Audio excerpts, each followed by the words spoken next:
Hey, let's start the show. It's February 12th, 2015. Welcome to This Is Only a Test, the official podcast of Tested.com.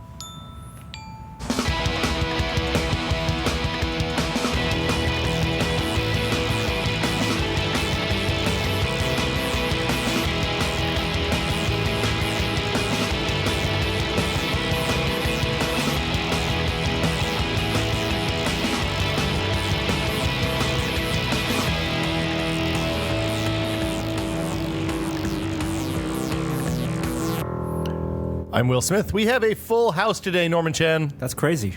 A four-seater. Four podcasts, four people, four podcasts. It is all full up in here.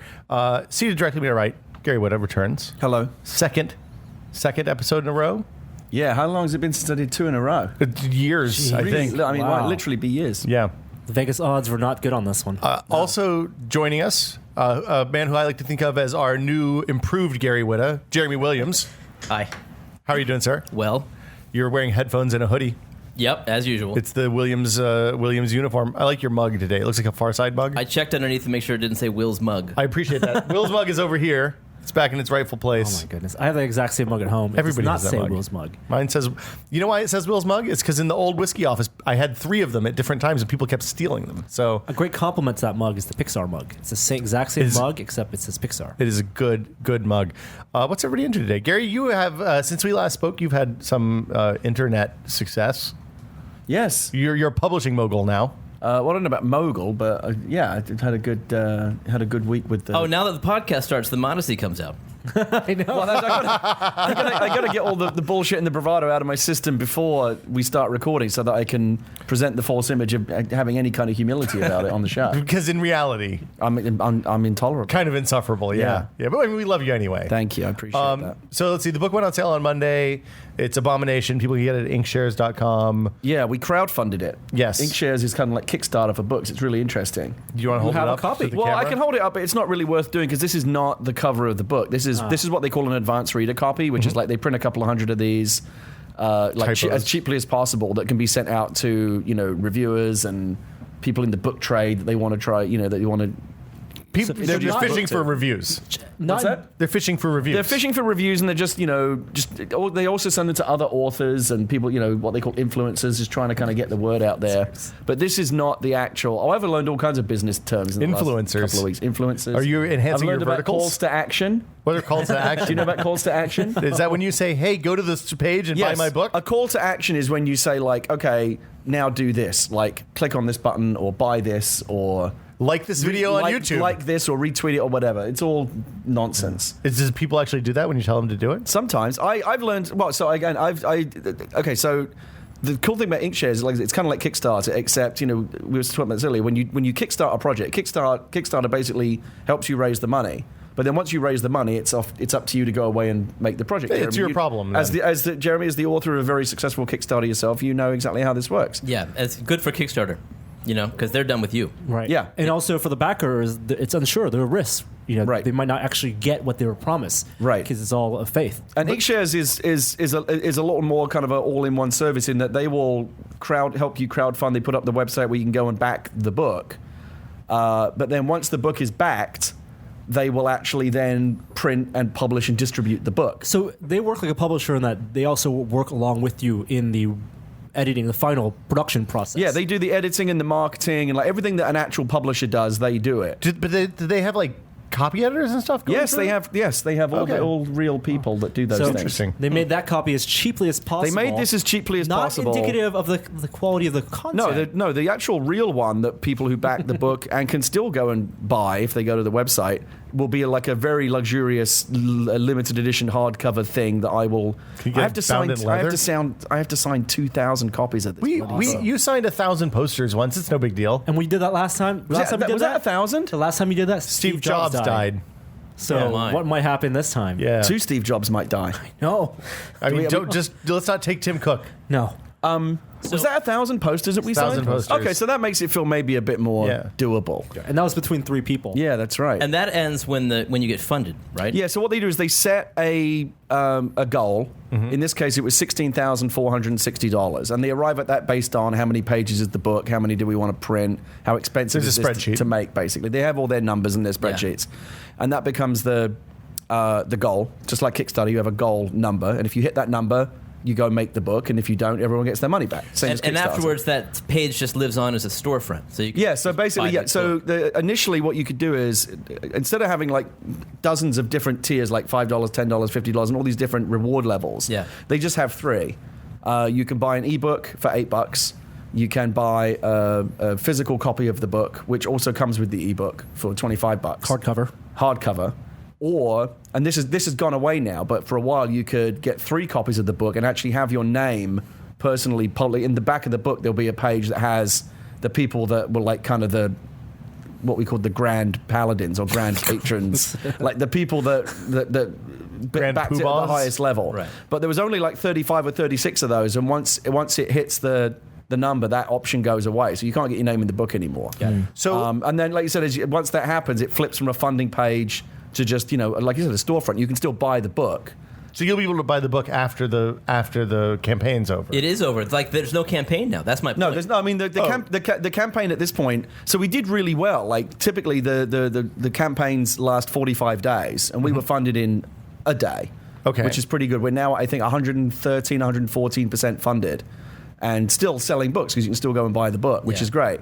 But at some point they're going to stop taking orders and they'll print the book. Will you be able to keep ordering the book at that point? No, you'll be able to continue ordering the book indefinitely. In fact, once the book is actually published, you'll also be able to go to Amazon or iBooks, or you'll be able to walk into Barnes & Noble or any bookseller, because Inkshare's number one investor is Ingram, which is the largest book distributor in the world. So you don't just only get the book through their website. You'll be able to get it just like any regular book in any bookshop, whether that be bricks and mortar or online. If people buy the ebook from Inkshares, will they get it on their Kindle, or do they have to do like the email thing or something like that? You will get an EPUB and a Mobi file. Okay, and then you so can just put that Mobi file whatever on your tablet Kindle. you have, it'll work. What's a print run like this for a book like this? 10,000 copies. I don't know. I mean, like I said, we know that we've sold about, at this point, probably close to 2,000 books, with more to go. And then once they actually put it out there, I don't know how many they'll print, but. So how did we're learning about the process right now? How do other people who are potentially authors who want to get their work published this way, because there are a lot of different venues, what's the vetting mechanism? Well, this isn't. I mean, so this was a little bit atypical in that I had already written the book, whereas Inkshares is more of a Kickstarter in the sense that it's something you want to do. So you write a proposal for the book you want to write. Maybe you write a couple of sample chapters. You can make a little video that is talking about the book, or whatever kind of presentation you want to do, and that goes up on the site again, much like a Kickstarter page. Right. And then I think there is a system whereby Inkshares says, okay, yes, this isn't like a Nazi cookbook or something. We can put that up. Like obviously there's something to you can't just put anything up on the site that you want. How to eat humans. How to eat humans. Yeah, there's not like Cannibals Cannibals cookbook or Yeah. anything. So then once that goes up, the funding part of it, like it's almost exactly like Kickstarter, except once it's funded, Inkshares actually makes the book. They don't just they don't just give you the money and say, okay, you figure it out. You didn't have to call a book publisher in China or anything like that and figure out how to manufacture books and distribute them. No, they do all that. They just do all that. It's and brilliant. Take a bigger cut. So if you're than looking, Kickstarter. if you are an author who has an idea for a book that you've always wanted to write. I mean, there's always been the great thing about self-publish. I was going to self-publish this for a long time because I like the idea of not having to go through like a typical publisher who are very, very, very slow, and frankly, the terms for authors from big publishers aren't brilliant. Right. And when you say very slow, you mean you hand them a completed manuscript now and it doesn't get published until 2017. If I had gone through if I had sold this to a typical publisher 2 months ago, it would probably be coming out 2 years from now. Yeah. As it is, it'll be coming out in April or May. Is there going to be a special version of the book where the cover says soon to be a major motion picture or TV series from HBO? That remains to be seen. I want that copy. So do I. Yeah, exactly. Do you set the goal? No, they do that. They look at the number of pages and they analyze the potential market, whatever, how many they think they might make, and they come up with a number that makes sense for them. That makes sense. And it's amazing. It's really, really crazy. So that number is basically set aside purely for the funding of the book. Right. That's what it costs to make the initial print run of the book. So I don't see any of that. Whatever that's when we hit that $16,460. And by the way, I want to give a shout out to Joel Bratton, tested user, tested reader, watcher, listener, whatever, who was the guy who Tested whatever. It was his bid, his contribution, his order that put us over the funding goal. Oh, he was the magic flush. It was a little bit of tested magic that got us over the line. Nice. I sent him an email, and I'm going to send him a Shoot That Guy T-shirt because I thought that was That's good. kinda Very nice. limited Shoot That Guy T-shirts. Yeah, I only have a few of them left myself. Yeah. But so this is the cool part. So once the initial $16,000 when we hit that goal, I don't see any of that money. Inkshares doesn't see any of it. That is 100% put towards manufacturing and publishing the books. After that point, when it flips to a sales page, which it has now done, every book that they subsequently sell, if it's an ebook, if it's a hardback book, I get 50% of that sale. So if they sell a book for $25, I get $12.50. Oh, that's interesting. If it's an ebook, which we sell for $8, I get 70% of that, which is $5.60. So literally, since the site opened, I've been getting probably 50 or 60 emails a day saying, you've sold another book, here's another $12.50. Very direct. You can live that way. Like, Yes. we can have pizza tonight. I sold one book. Oh no, we're getting toppings. One tonight. more book, Someone bought an ebook. and we can go to extra large and get the breadsticks. Wow. You should have it set up because you're getting emails whenever you get incoming notices, a sound effect on your computer. So when it comes from that address with that subject line, it makes a ka-ching sound. Anyway, it's brilliant. I thoroughly recommend it. Daniel Wallace, who wrote Big Fish, just published his new book through Inkshares. I'm doing mine, and there's a really interesting book about Winston Churchill on there that I just backed that I think is going to make its A goal. proposal or an actual... It's a proposal. I mean, that's weird. Because unlike a Kickstarter where people can say, you know, I've had X number of years as engineer or making products, and I have this idea. A book, unless you're Well, if you've written a book pre-existing before, author, you have history. right? Yeah. And Right. presumably, though, if you've written a book before, you have connections in publishing, or you can get in advance. Well, so, I mean, this is what I love about Kickstarter. It's what I love about YouTube is the gatekeepers are going away, right? It used to be all these people out there in the world that want to create things and all these people on the other side of the equation that want to read and watch and listen to things.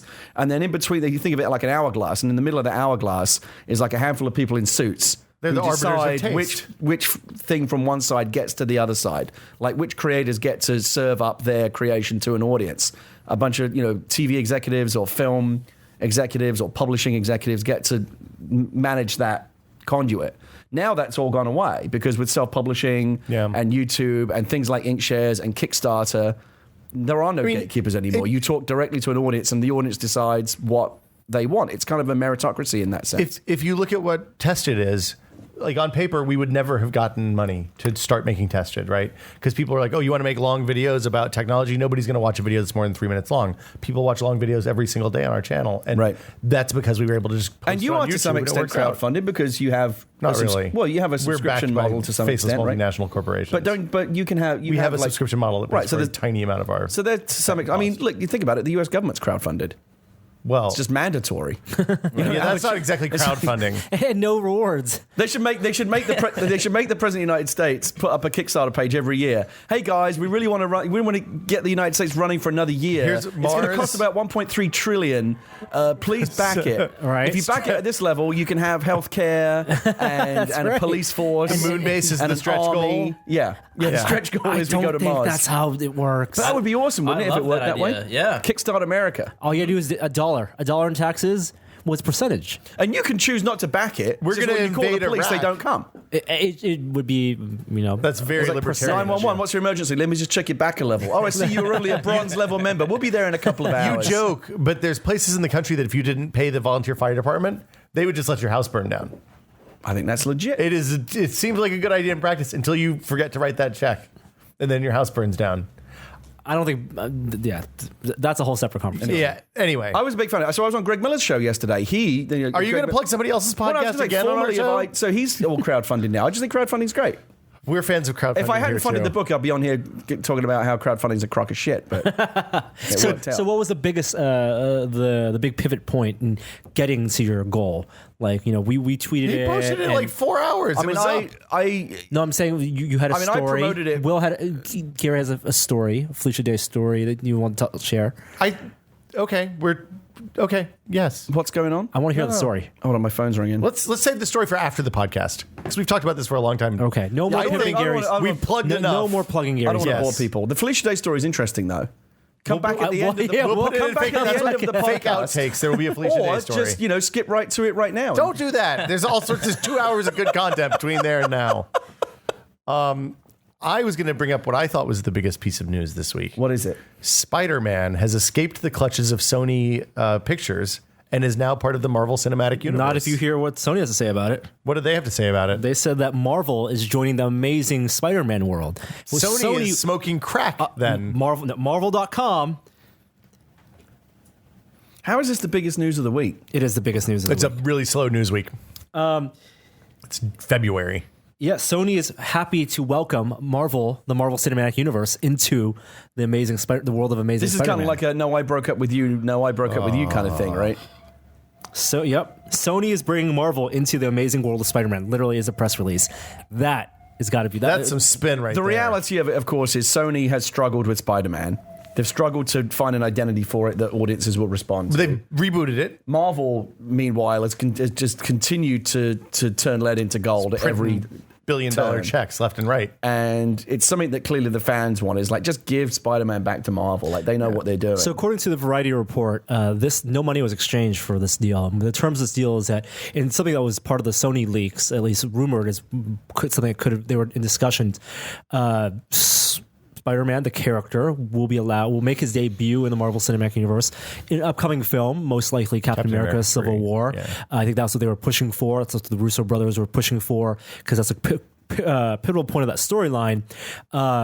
Whether that will be a character in costume or the actual the Peter Parker, who knows? Who knows if it will be Peter Parker? So it may not be Andrew Garfield, is what you're saying. Most likely, it will not be Andrew Garfield. Sony hasn't when said. is Civil War coming out? That's coming out in 2016. Like in the Next summer, year, right? yeah. God, that's got to be tough for the writers, man, because like knowing what I know about where that movie must be and its development production process. They right wrote now. it with betting on that. Well, so that's the thing, because like you're sitting there, and one day like Kevin Feige comes into your office and says, "All right, Spider-Man's in it now." No, but I think they wrote it betting on Spider-Man being. And Oh, they anticipated this deal happening, so they wrote Spider-Man in, hoping that he would be in. is my speculation. And Oh, I you're think just speculating. They would have taken that. It wouldn't be easy to take that character out based on what we know about that storyline. What they He's wanted a to make that modular movie. element. You said when they announced that they were doing Civil War for the next Captain America movie that you thought that they could have subbed in that Spider-Man role with other. They could have subbed it in with Bruce Banner. Yeah. They could have, but obviously, It just has to be Ruffalo somebody wasn't. poor with a secret identity, right? Someone with something to lose. But then beyond that movie, Sony is going to continue to make solo Spider-Man films, right? So- But with a different actor. Yes, and they announced the Amazing Spider-Man 3, which was going to be the continuation of the Andrew Garfield series. That is canceled. No more Amazing Spider-Man 3. There will be a standalone Spider-Man movie, which Kevin Feige will produce. Feige will produce, but he won't get paid for it, apparently. He's going to advise on that. And then they had 2 spin-off Spider-Man movies that they had. Sinister Six. I didn't see the Sinister most recent Six and Spider-Man Venom. film, but apparently I half liked of it. what it was doing was just setting up Yes, various that's sequels, what it which was. now won't happen. No, the Sinister Six stuff will happen, and I think one with Will Drogodard Smith? is going to do. No, that's the DC one. That's the snipe. That's the evil people one. Yes. The Escape from Arkham one. I got this mixed up before. Sorry. Yes, Suicide Squad. Suicide Squad. 2 of the Spider-Man movies are still going to happen. They might have changed timelines. They might do different casting. It's all very convoluted. Sony still owns all the money. They'll finance it. They'll make all the money. But I think it's a win-win for everyone. It's hard for me to care about Spider-Man because it's just been so done to death in the last 10 years. Like how many? It's like a new Spider-Man. Like I understand- there will be no I origin think part of the story. reason why they've struggled with it is that people are just tired of it. And they're tired of seeing, oh, yeah, I know that he got bit by a fucking radioactive spider. I think- you don't have to tell me that They're not again. going to. They're not going to. I hope not. I have a perfect new origin story. Aunt May and Uncle Ben's computer gets hacked by North Korea. Are they still doing that Aunt May movie? No, so This there Aunt was May one of movie? what was leaked as part of the Sony leaks was, in addition to the Sinister Six and the Venom movie, which is confirmed, they were also considering an all-female Spider-Man movie about the women in the lives of Spider-Man, such as Mary Jane, Black Cat, and Aunt May, without actually featuring Spider-Man. Wow. Okay, so that's big news. Now all that's missing is the Fox stuff, basically, which is Wolverine, X-Men, Wolverine, Four. and Fantastic Four. I don't think anybody gives a shit about Fantastic Four at this point. I don't think that, no. New trailer looks fantastic. 4. New trailer's awesome. Okay. That movie's coming out next year, or this year. But no, there's nothing we can do to stop it at this point. No. Even North Korea can't And stop that's that one. Josh Trank, the guy who directed Chronicle. Oh, I like Chronicle. Okay, so that's the Spider-Man news. Jeremy Williams. What's up? Am I low? My you levels you feel seem low. like you're low. You sounded a tad distant Can you there. talk for a minute? Yeah, checking 1 2. Whoa, now getting echoey. Yeah, Like something for another mic. Maybe I'm on the wrong one. Keep Check, talking. check. 1 2 1 2. I don't- Looks like for a moment today, Netflix accidentally published all of House of Cards season 3. Oh, really? That's interesting. That is Wow. interesting. I mean, it's done. They've been Yeah. promoting it. Checking. It's, 1 I 2. guess it's one of the pitfalls of having all their shows ready at once for So, the season. so somebody watched the ending and posted the ending online. oh, dick. damn. Yeah. I'm not sure you're plugged in on the bottom. Well, it's it's like live, but it's weak. Yeah, that's coming. No, check. Tap on it now. Tapping. That's terrible. Tap on it now. I can't. Oh, okay. Check. I thought I had you norm backwards. Check. There I am. What's up? Okay, that explains a lot. Hi. I kept turning So norm down and you no up. House of Cards spoilers. I don't like these people that do that. Yeah. That post stuff or spoil things. Both. They spoil it for themselves, and then because they feel so bad about spoiling it for themselves, they want to spoil it for the The thing world. is, when it does officially come out, anyone's going to be able to watch the very last 5 minutes anyway. True, but we're months this away the end from of that. it? No, we're only like 2 weeks away from it. Oh, it's only 2 weeks. Comes out February 27th. Oh, fantastic. Is this is this the third and That's final it. season? That's it.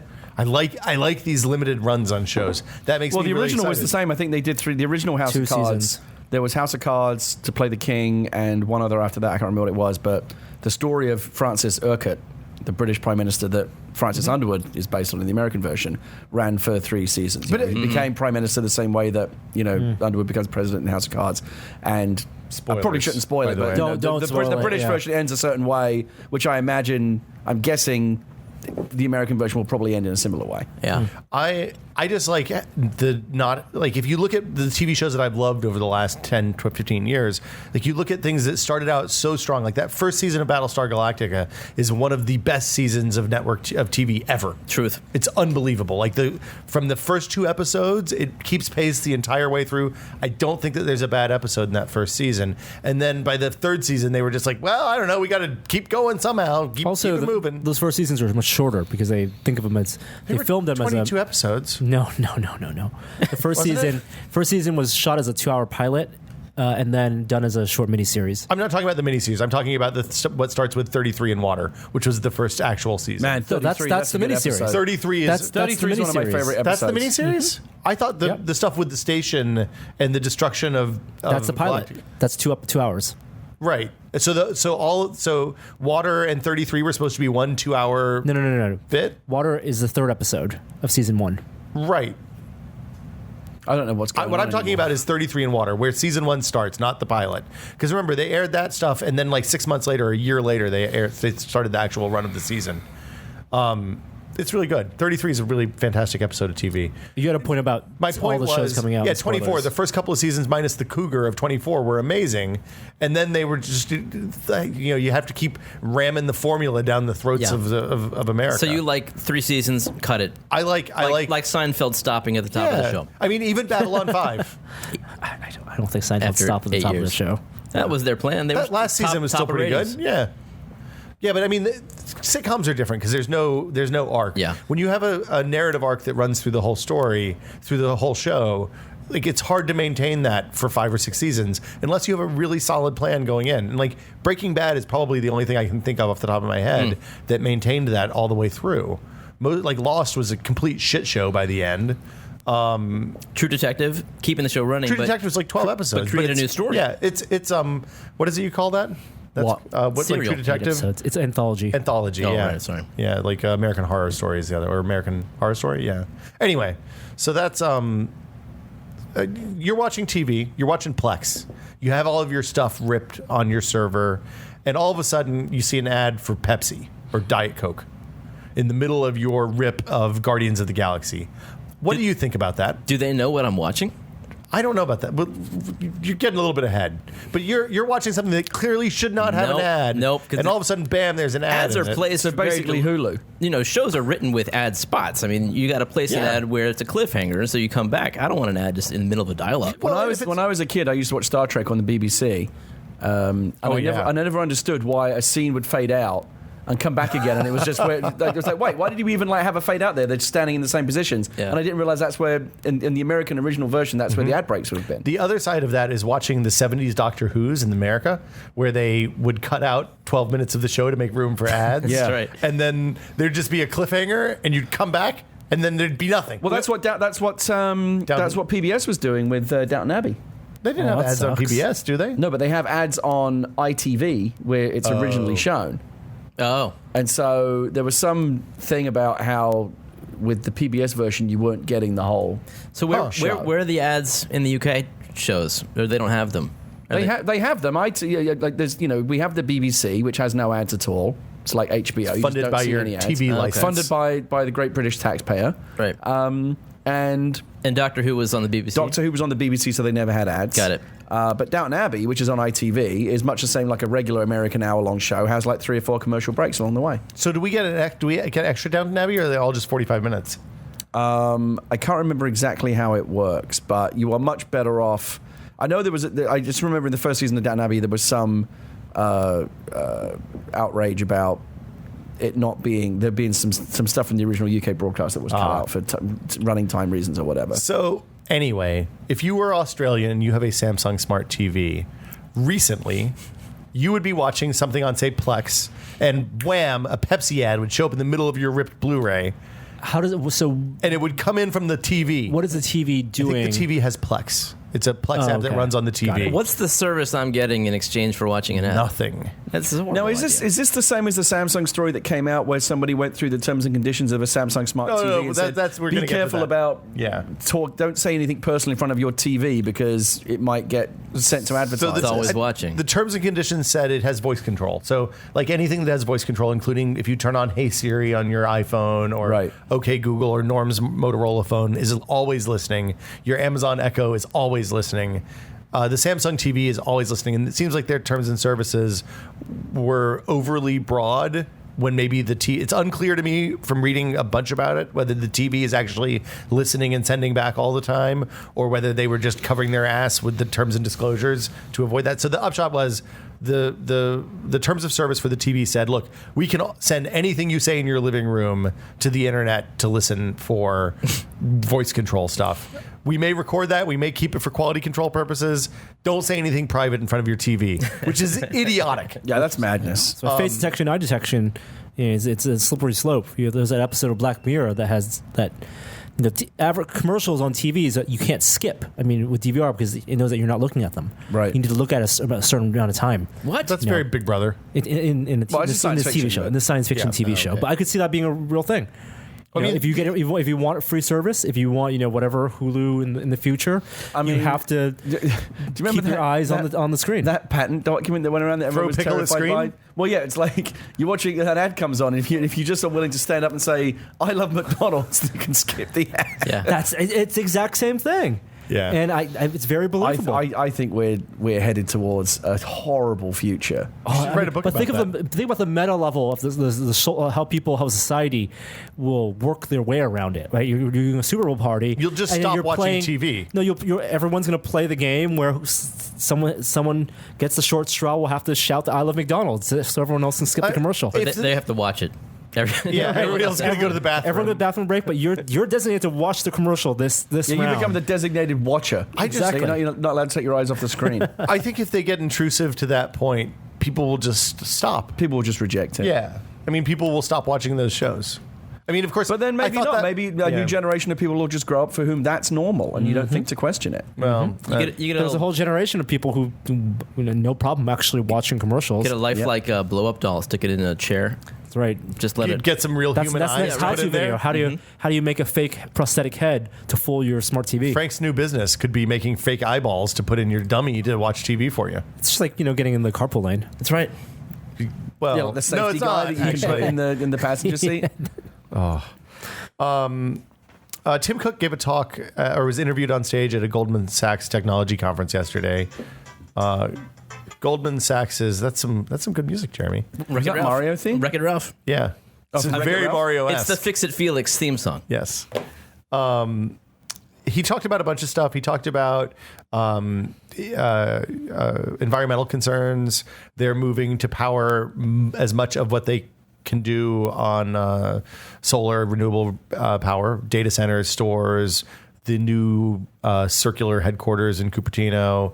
Yeah, they have a massive solar whole array thing. in Monterey. They announced that $950 million to build an array that can power not only all the Apple stores, $850 million. $850 million to power all the Apple stores in California plus their headquarters.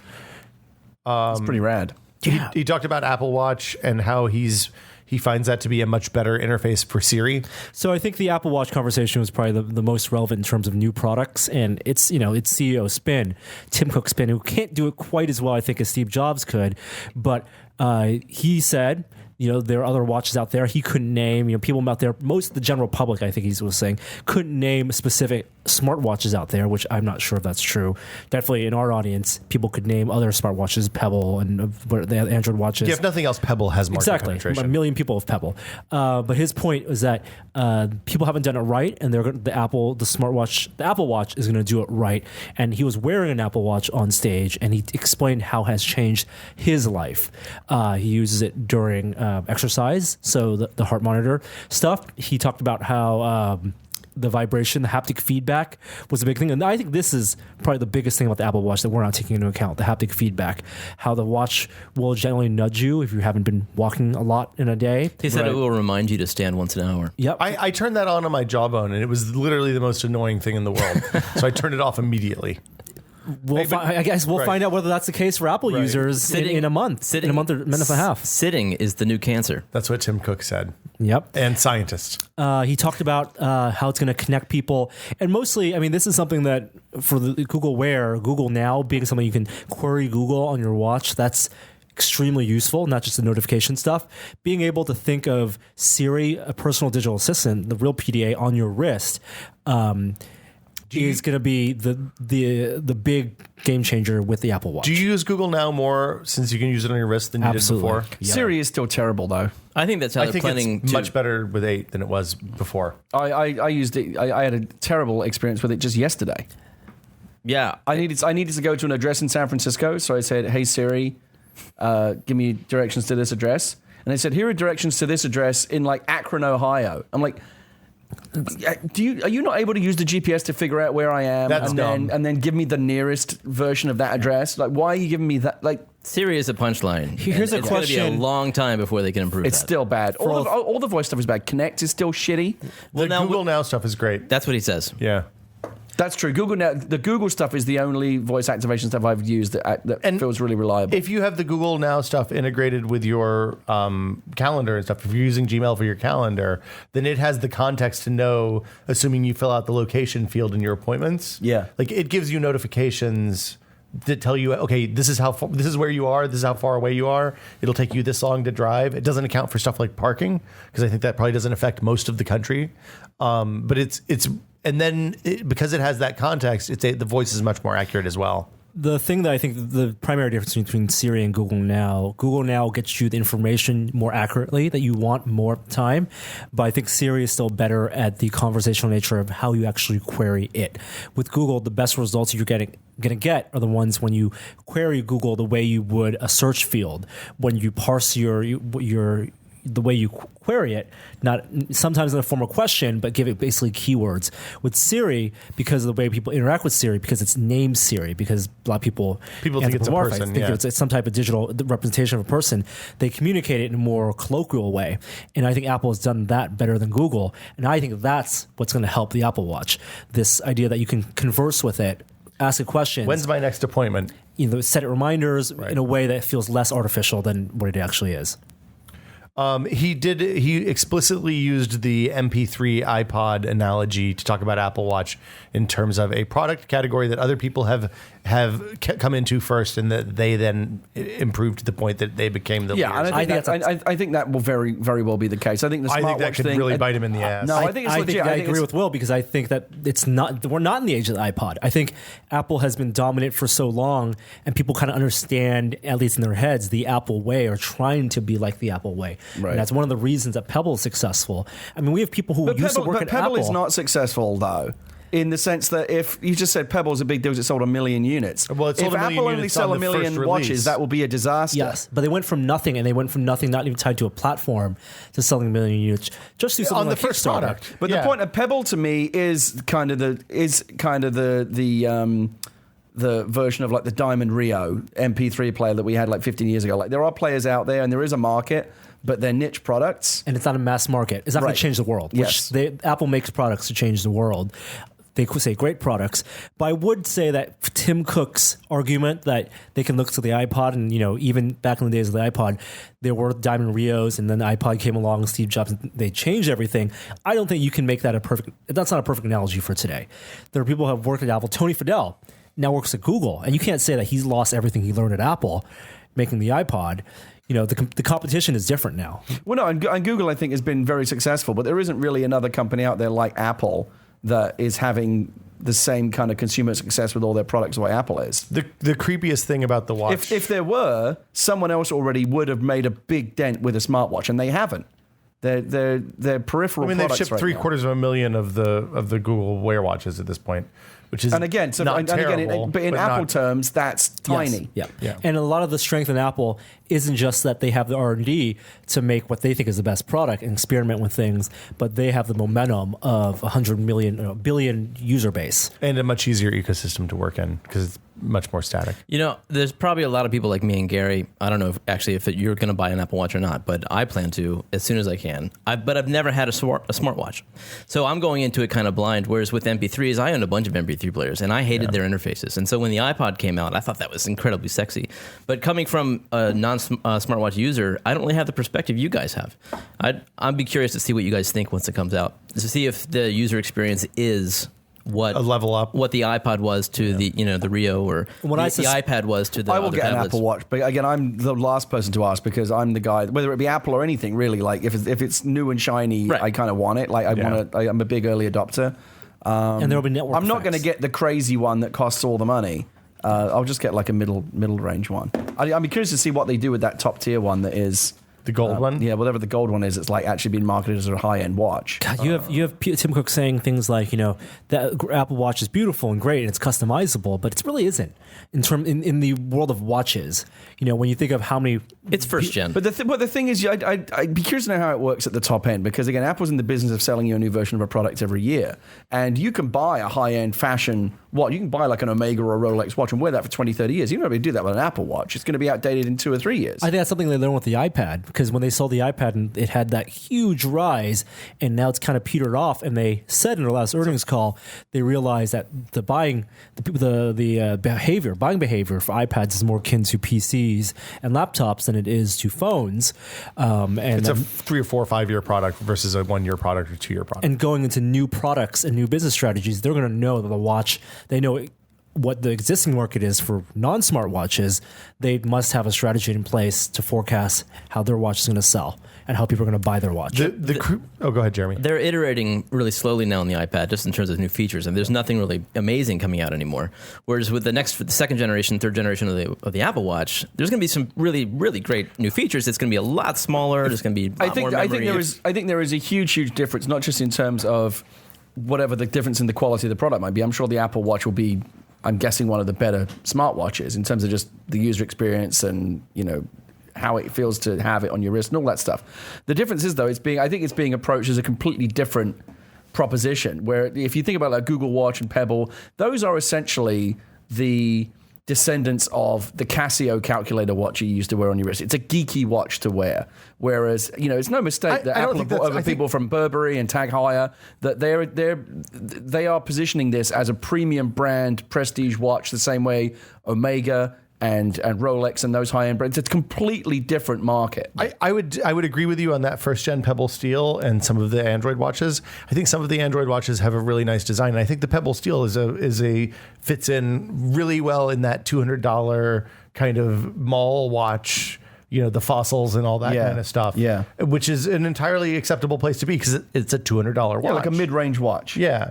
The thing that I thought was funny about this interview is he explicitly says, look, he mentioned the standing up thing in the talk and said it was a little bit weird at Apple when all of a sudden at the 10 minutes to the top of the hour, everybody who's wearing a watch stood up simultaneously. It's kind of pod people-y in the way that people usually accuse Apple people of being.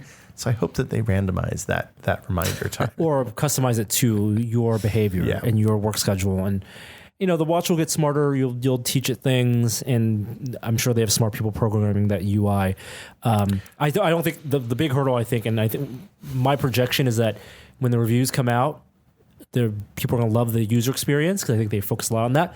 But I don't think people are going to be able to get over the hurdle of charging it once a day. Normal people. I wind my watch once a day. I mean, that's not going to be a problem. Everyone's used to that now. I mean, people are used to taking off their watch at the end of the day. Very few people sleep with their watch on. You take it off, put it on the nightstand. I don't know what their charging solution is, but if there's some kind of thing where you can just like put it on a pad. It's not. It has a big magnet It's a big magnet bracket thing where you kind of lock it in. At least that's what they showed last year. My hunch is it'll work like MagSafe, but bigger. I hope so, because it needs to be very easy just to put it down at night at the end of the day when you take it off and then pick it up again when you get up in the morning. Norton made an interesting point a couple weeks ago when I was here. Sorry, that's parking. He asked, what if Apple opened up the Apple Watch to Android? I think that's a second gen or third gen product. Idea. Probably not first gen, absolutely, but that's an interesting way to expand the market. I don't think that I don't think there's any. Why would they do that? They haven't opened up iMessage to PC, and that would bring people into the iMessage ecosystem. But they did just announce something is going to be on Android. Do you guys know what that was? I don't. I think it's an easy way to try to get more market share, but I don't think that's what Apple is going to do. Let's see. So other stuff he talked about was Apple Pay. He said they were really surprised by how many people rushed to get it implemented in time for Christmas. They didn't expect that. When you say people, you mean retailers? Retailers, companies. Again, highlighted that Apple doesn't collect any personal information, and that the security of Apple Pay is that your hardware, your credit card number never goes to the retailer. So it prevents you from that man-in-the-middle attack where the cashier at your local shoe store swipes the card once for you and then once for the skimmer. Which All is good. three of you have Apple Pay. I don't have Apple Pay. Has it affected the way you pay for things? I presume, like on flights, now that airplanes are going to get Apple Pay, that's brilliant. It's my preferred way to pay for things if I can. If Apple Pay is available, I'll use it because it's super easy. I always ask if I see the hat. It's not in a ton of places yet. If I go to a Walgreens or a place that I know has it, then yeah, I'll totally use it. And it's still cool. Like if someone is there who hasn't seen it before, I will make a point to show them. If the card reader has the hat, the little RFID hat or NFC hat, I always ask. At this point, like I asked somebody, I was at Best Buy buying something a few weeks ago, and the guy there was like, "No, we don't have it yet, but it's coming next month. We can't wait because it means that they don't have to look at the back of your card. They don't have to ask to see ID. The transaction's a lot faster." And at a big store like Best Buy, he didn't say this, but my understanding is a lot of times, like at Target, cashiers' performance is rated on how fast they can get people through. Oh, really? Yeah. So they love it. So they want less card business and more just boom, press your thumb.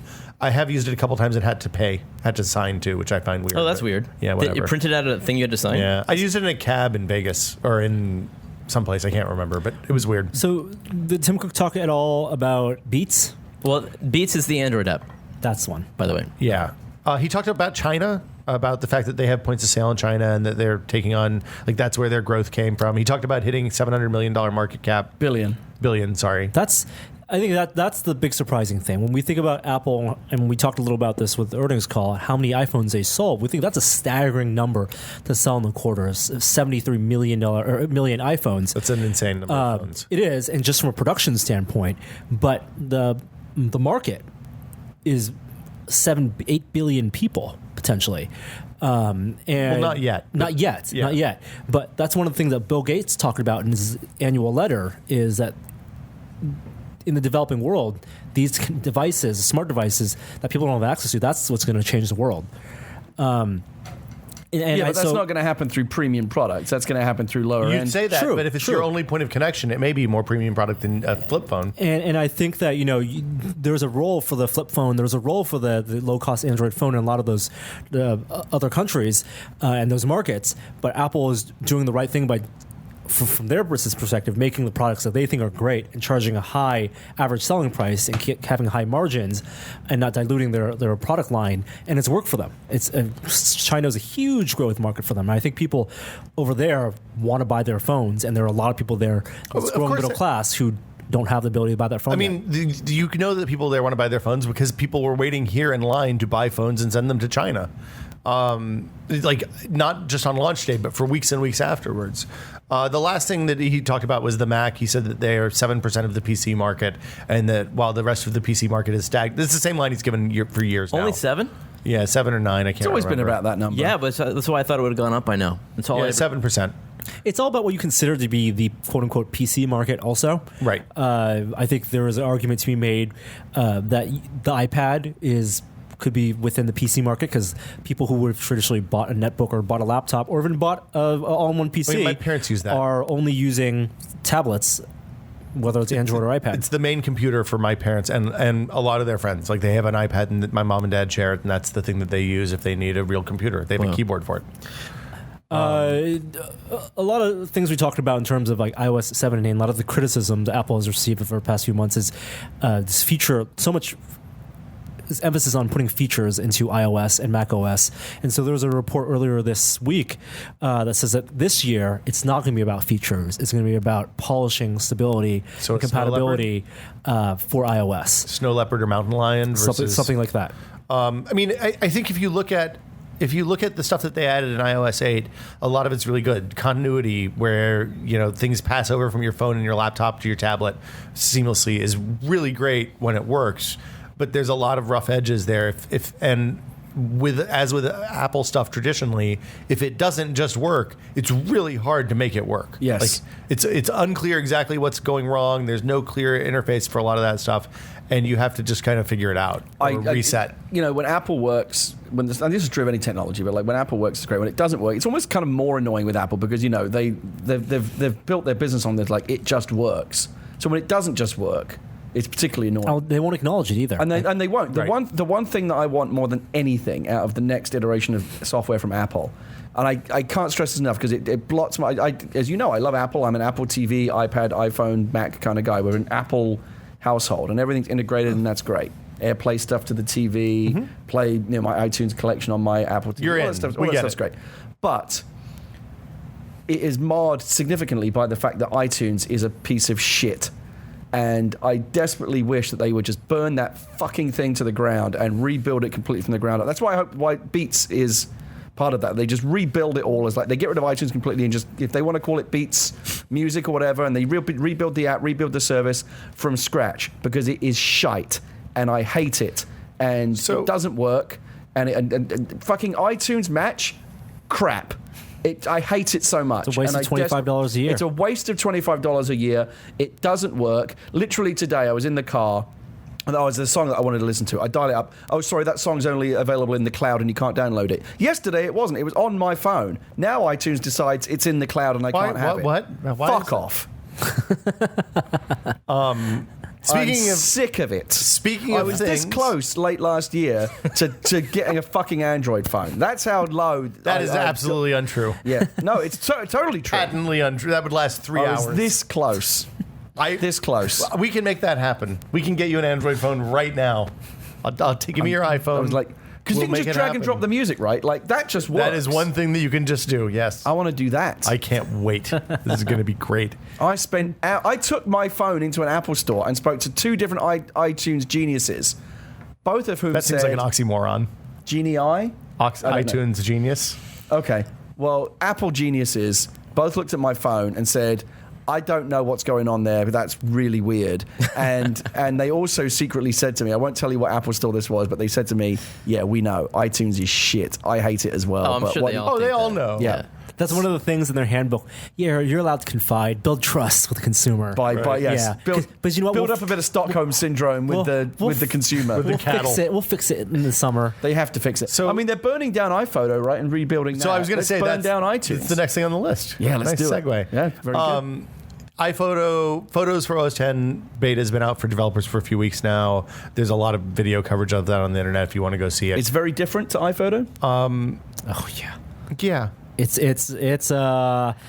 It looks like a modern app versus something that was designed in like Is 2005. iPhoto? I don't particularly like iPhotos, but I can live with it. It doesn't make me want to shoot myself like iTunes does. But It does. It's just because you don't use it enough. So people were crying out. What for do you use a new iPhoto for?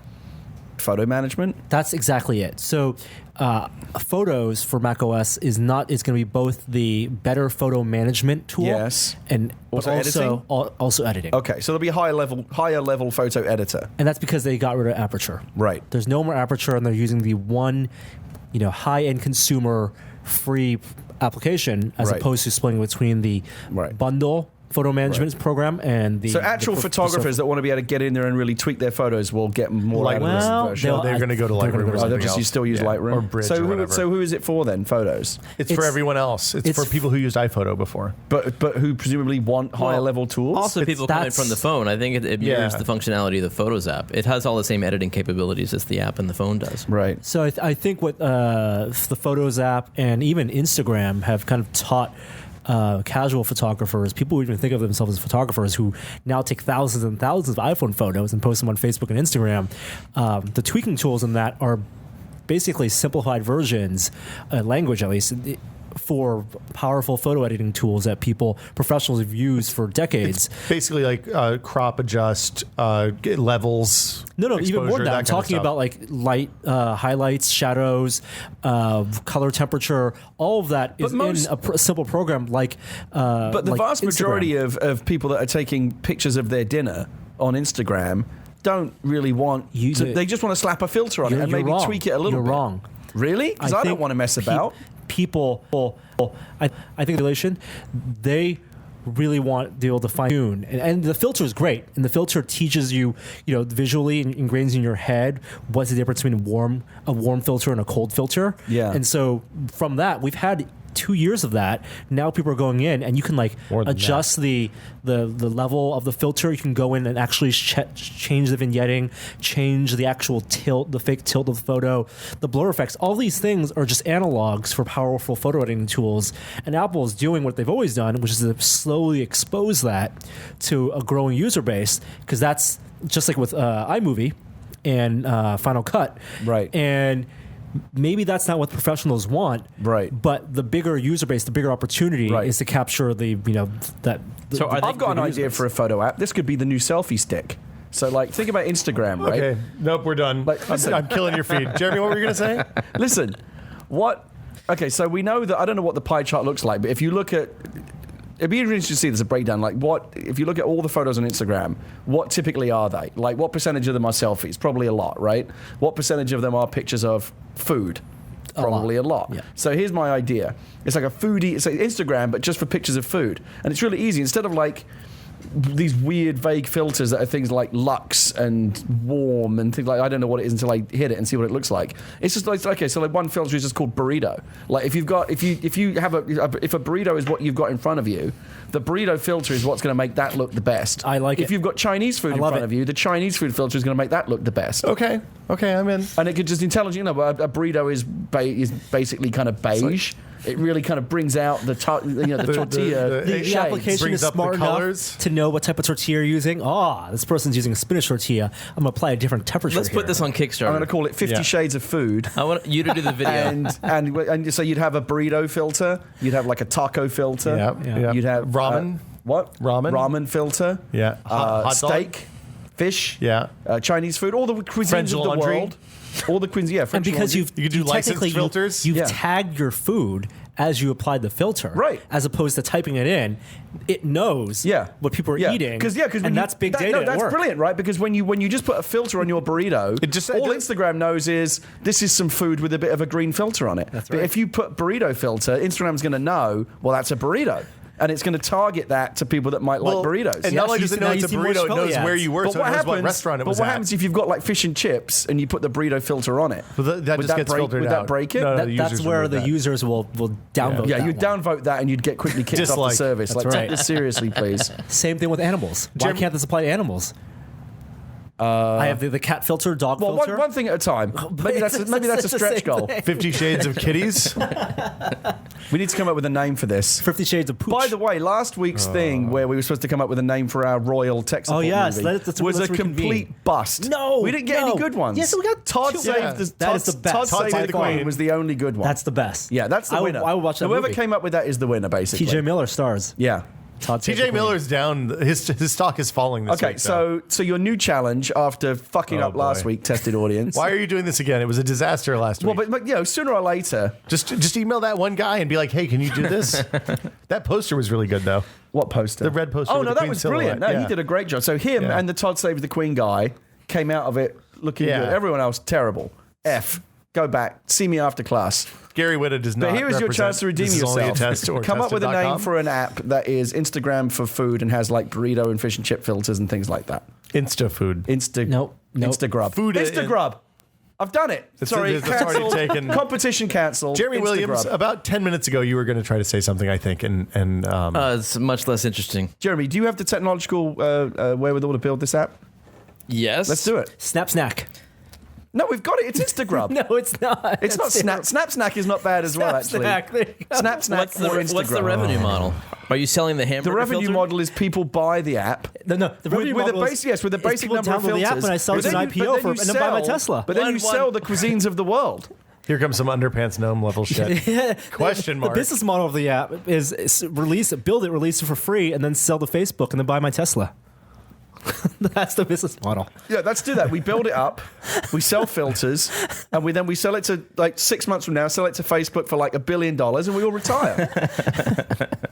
All right. All right, Instagrub. Snap Snack. I'm participating in this only is because like- I don't This want is to like get Pied left Piper behind. all over again. This is like yes, but it's like Instagram and what was the other one that no one remembers? Instamatic. Hipstamatic. Hipstamatic. That's right. Hipstamatic and Instagram. Poor Hipstamatic, because right? Instagram just totally blew them Poor away. But Instagram. Hipstamatic had Poor the idea. Instagram. But poor Hipstamatic had the idea first. I think Instagrub is a better title than Snap Snack. I think that we should talk about unlocking your phone. What about it? Starting today, well, yesterday, because we're recording yesterday and it's really today for us, but yesterday Yeah. for them. If you take your paid for phone to your carrier's place or call them on the phone, they have to unlock it. Is that the law now? Within a It's year. not the law. It's As soon the as code you of buy it. conduct. As soon as it's paid for. The contract is So done. when your contract is up after Oh. 2 years, or I thought that was already the way you would have the way thought it that, is. but not so much. Or if you've had the phone for a year, you pay your bill on time and all that, and you're like, hey, I'm going to go to Europe for a couple of weeks. I need to get a SIM card while I'm over there. You need to unlock my phone. They have to do it. Okay. So good news for people who travel and have phones. Yeah. You could have used this last month, a couple of weeks ago. Yeah, it would have been good. Bloody hell, my cell phone bill How much when I was was in it? London, it was $500 and something. Well, that's not as bad as I thought it was going to It be. was high because, you know, I burned through the data. I re-upped my data 5 times while I was there. Wow. And I had to do a lot of calls, and the calling rate is crazy.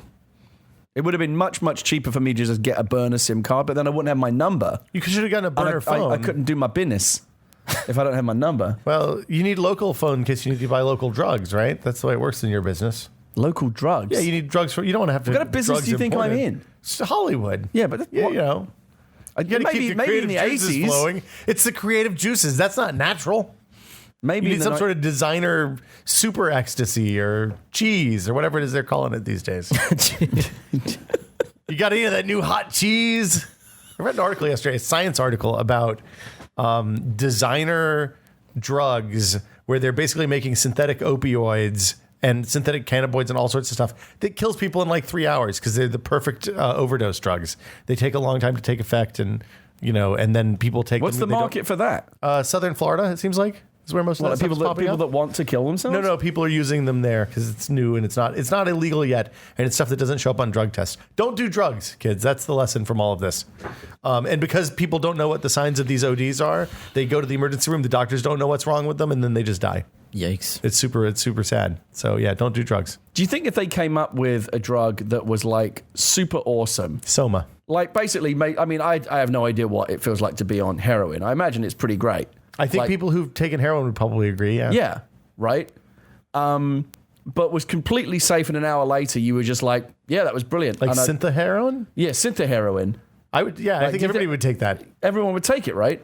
No. If there was no lasting side If there effects. was absolutely, it was 100% safe. No if chance it was of as safe addiction? as eating a carrot. Not addictive. You can Not die eating a completely carrot. non-addictive and with no detrimental health effects at all. And when the effects you are end, completely, is it like a you light are in a switch? heroin-like uber bliss state Yeah. for like 2 hours, and then it just goes away and you're completely fine, go back to work.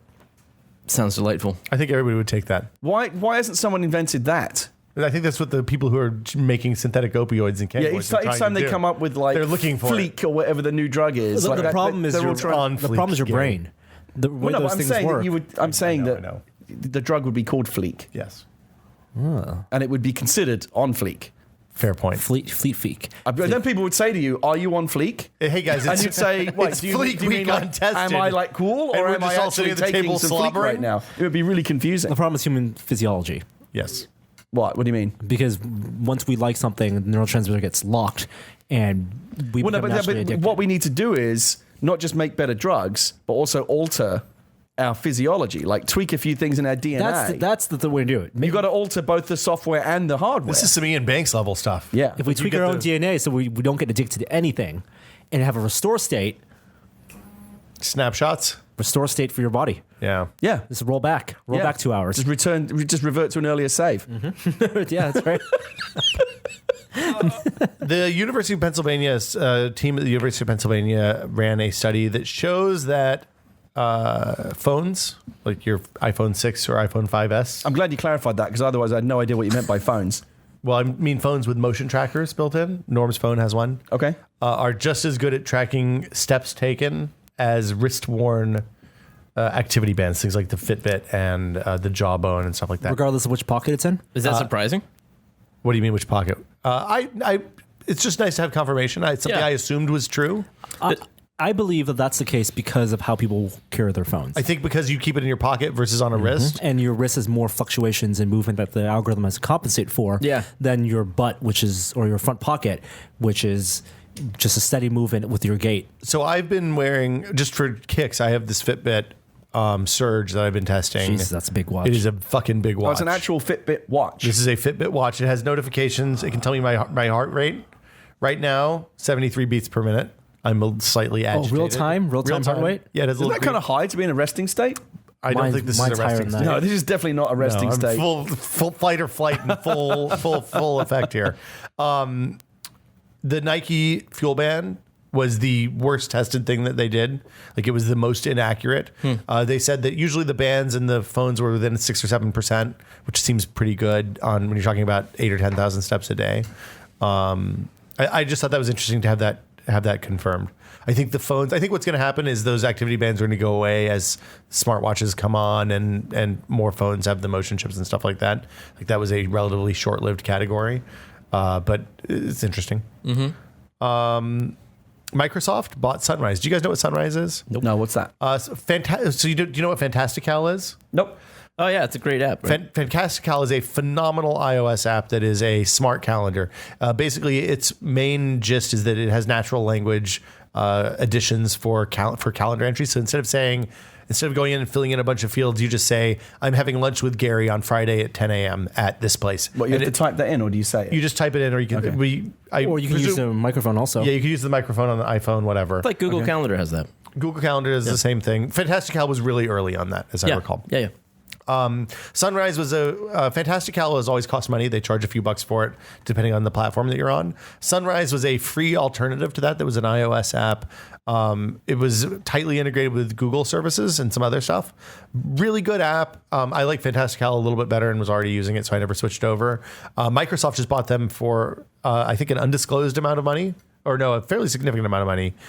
Paul, Tapbots Paul, the guy who makes Tweetbot, had tweeted, "Hey, Microsoft, do you want to buy any Twitter clients?"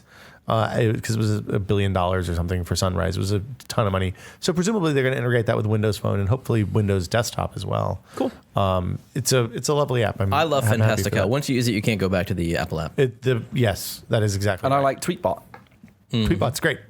I maybe I'll get Fantastical. If you use your calendar on your phone, Fantastical is a absolute wonderful. Is it going app. to integrate with? Because I do a lot of stuff where like I type in a calendar event on my Mac. Yeah, and I want it to show up on my phone, so I just use the Apple stuff for that. Dinner with. Wait, what is that? Is that was it. calendar on the Mac? This is Fantastical. Oh, so there's a Fantastical Yeah, you can OS get X it. app as well. Uh-huh. Okay. Dinner with Gary tomorrow Yeah. at 7 p.m. Do you not use Google Calendar as a No, hub? I as use a the hub? Apple one, which is not brilliant, but again, if I put something in there, it shows up on my phone, and that's It's all I need synced with to via do. iCloud, though, right? What? It hooks Through into the iCloud, cloud yeah. on the phone. Whatever calendars you have access to on your device, that's what it works with. All right, I will download that and I'll check it out. Yeah. Unfortunately, it's not universal. The iPad app costs extra. I don't care. I barely use my iPad anymore. And the iPhone app, but the Mac and the iPhone you have to buy separately. And the Mac version was a little bit expensive, but you won't care. You have, it's like half a Yeah, sale. hold on a second. Oh yeah, I can afford it. Yeah. Wow. Insufferable. With iOS 7, I guess, Apple added smartphone kill switches to iPhones so that if somebody steals your phone and you have Find My Phone turned on, they won't be able to reactivate it and use it for another account. That has shown significant decreases in phone theft. Yeah, I'm so in glad they major added that. cities. Yes. Up to, I think, 40% in San Francisco, 25% in New York. Yeah. It was like real steps moving. Why the disparity there? Is it because people, even thieves here, are tied into tech and they know better? Maybe, I don't think it defaulted on at first, that feature. It just 'Cause gets around, you know. But why New York and San Fran? Why is there any difference? I You know what I'm saying? Quantity of thefts. This is the kind of beforehand. information maybe. I imagine like passes Bigger through the sample criminal size? underworld quite quickly. Like Right. iPhones aren't worth stealing anymore. Well, that was there was a story in Wired last month about this black market and gray market for phones, including the operations where they would get people to buy phones on contract and then send the phones over to China and sell them. What happens to the contracts? They don't pay them. Oh, they use Yeah. fake social security numbers and stuff? Wow. And boxes of phones and then rebranded and or relabeled, but it gets around. Yeah, of course it does. Now they need to take it to the next level where your phone could actually become like a grenade. Oh, I love it. It already has the bomb. I mean, there's a giant lithium polymer battery in there. Right. So Yeah. next, 3 years down the line, Tim can go on stage. Not only does your phone get 3 days of nonstop use battery life, 4 times the capacity of that year, the blast radius is also twice as strong. Yeah, you should be able to just like discharge the entire battery in like 2 seconds and blow up the phone and take someone's hand with it. So I left my shoulder bag in a cab when we were in Vegas at CES, which was thank God I kept the receipt for the cab and didn't just take the picture of it and throw it out. So I was able to call them. I got the cab number and they brought it back like an hour later. Brilliant. It was the easiest $60 that cab driver ever made. What, did you give him a $60? I gave him reward? $60. Well, I had to pay him to come back and make the run back. And I was like, right. Dude, here, take all the cash I Take have. all of the money. You're my friend. But I realized that I had no way. All my stuff locks, and there was no way for people to find me. If they open up my laptop, they'd just see a login screen. So I took advantage of the options on the Mac, and You can send a message to the phone, right? I could have sent. The phone wasn't in the bag. No, but from somewhere else, you could log into your Find My iPhone and send a message to the lock screen of your phone saying, No, I had. please call this number. or I whatever." had my phone, Right. So everything else was not connected because it wouldn't have connected automatically to the Wi-Fi, Right. So there would have been no way to get a network message to any of that stuff, Right. And I was like, so I put my phone number on the lock screen of your Mac. You can do that. It's That's in a the good login thing. options. Good move. Everybody should do that. The other moral is that we are also a generation that's more tied to our phones than anything else we own. We're more likely to forget a bag in the car than the phone because the phone's already in our hand. Yeah. Yeah. Very true. Jon Stewart's leaving the Daily Show. He announced that last night. I think that's a big deal. We've talked Made me about feel the Daily quite Show. old when I saw in the story that he's been doing it for 17 years. Yes. Yeah, it's 20 years. He started in the Clinton Clinton presidency. Yeah, they showed the Hollywood Reporter put up his first episode, and he looks like a very young man. Was that MTV? Barely had any gray No, hair it's at still all. Comedy Central. Oh, really? Yeah, it's Viacom though, so it doesn't matter. It's I didn't 601. It's before. Yeah, I guess he was doing that, and he did movies. Death to Smoochie. He was in a bunch of movies. Big Daddy. Yeah, The Faculty. Wow, I forgot about The Faculty. Has he said anything about what he's doing next? No. Probably directing movies. Brian Williams, No way. NBC Nightly News. Nope. There's an opening. Nope. They'd never do it. Would you watch the NBC Nightly News if Jon Stewart hosted it? They would never do it. I would. No, they won't do it. You think that? No, it's ridiculous. Hyperloop Ventures is going to build a test track for Elon Musk's Hyperloop that with the goal of moving cargo between Los Angeles and Las Vegas, moving shipping containers. We talked about the Hyperloop. Do you know what the Hyperloop is, Gary? Yeah. Jeremy, we've talked about it before. Yeah. The train? I think that's cool. I'm excited about that. I really wish they would hurry up and build a proper high-speed rail network in this country. Oh, they will. It's going to be done in about 30 years. Oh, great. Yeah. So just in time for me to be dead. If you're lucky, you'll make it 30 years. Your friends from LA can take it to your funeral. When I was in the UK, I got on a high-speed train from London to Glasgow, which is roughly, I would say, probably a little bit more the distance between San Francisco and LA. And it was 4 hours, and it was a pleasant service. You sit at a table, they bring you food, and you get to watch the countryside go by. And I'm like, why can't I do San Francisco to LA like this? Was it one of those 411 maglev miles. trains? What's that? No, it wasn't maglev. It was just a regular train. They only have maglev. It wasn't, it's not quite Japanese bullet train, but it was fast. I mean, 4 hours from England, from London to Scotland is pretty fast. The inventor of the maglev train just died. Really? Again, the Japanese guy who invented not only that, but he also invented probably one of the greatest inventions in the world. That's also in the New York MoMA, the Kikkoman soy sauce bottle. Really? With the spout and everything, With the way that pours the red out? the red spout that never clogs up. Oh, the screw-on one. Yes, Interesting. Didn't know that. It's the same guy? same guy. That's amazing. How does that happen? Japanese most illustrious industrial designer. Amazing. Hey, did you know that you can take a shuttle bus service between San Francisco, San Jose, Los Angeles, North Hollywood? $15? What? That seems terrible. You should What, like a Greyhound bus kind of thing? subscribe to NetJet, Scary. You have all that book money. Subscribe to what? NetJet. What's NetJet? NetJet is like the private jet thing? timeshare for jets. Yeah. Private I've jets. sold that many books. Yeah, maybe not. Wow. Okay, so this bus, LA to SF, oh my God, this seems terrible. It's going to be like 16 I can't imagine hours. anything more depressing than like a Greyhound bus type It's not. experience. It's the California shuttle, daily service between LA and San Francisco. And that's a bus. For $15? What is that? Like, I'm looking up the price right now. that's getting not off- Is that even worth it for the bus company? I mean, there's 60 But the thing is, seats. that's still the point. Is it does not take in any time off the journey. It's still going to be like an 8-hour journey. It's at taking least. money off the journey. You can go on the midnight bus, so you go to sleep on the bus and wake up and you're there. Oh yeah, that's what I want to do: is sleep on a bus. I've never I do done one like of the those. idea of sleep. I've always wanted to go on a sleeper train. I've always wanted to do that. I've done that. Have you? Really? What's it Yeah, like? went to Portland. Oh, from here? Oh, yeah, the Star Line. That's right. How The do you coastal know all Star this Line. stuff? Because I'm researching it. I want to do So it. what do? You get on the train in the evening. Yeah, and 20 you get- and bucks. you get there in the morning. in It's in Oakland. Emeryville. Is Yeah, our local station. Emeryville. It's not like Caltrain. If you want, you have regular seating like BART style seating. Right. There is a dining car that you Yeah. can have reservations for. You Yeah. can actually sit down and have food. But if you pay, I think it's pretty expensive. I think like $1,000 a person or $2,000 a room. But you can get a room. You get like a private compartment. Private compartment with your own bathroom. Right. And what, like bunk beds? It is three beds usually, right? there's a family room which has like 4 beds. We 4 or had 5 we had the beds. family room. It was cozy, but huh? We didn't have our own shower. like that though. train on the I didn't Hunger know- Games. I forgot about that. That was an option. You can get You your own can shower. get your own shower, No, which is like So how long is the journey? world class. I want to say maybe 12 hours. Right. So enough time for you to go there and like get settled and sleep and wake up in the morning. Yeah, and you get to ride a train. Did you find that the motion of the train was conducive to sleeping? Because that to me is like the idea of like being on a train. Like lulling me to sleep. Yeah, it's kind of the chicka chicka chicka chicka. Like just felt like it's very sleep. Really? Sleep inducing. So there are whenever I people- see those sleep train commercials on television, Yeah. I get sleepy. You'd love it. It's wonderful. I don't think everybody's wired that way. The great thing about the train journey, like Jesus people don't Christ. usually do that as their primary way of transportation. If you're going to go to Portland, it's more of the recreational transportation for the experience. I mean, People- there are kids that ride from college and stuff, I'm sure. Yes, and it is more cost effective than a plane. But a trip from San Francisco to Portland, that's the same line as called the Coastal Star Line.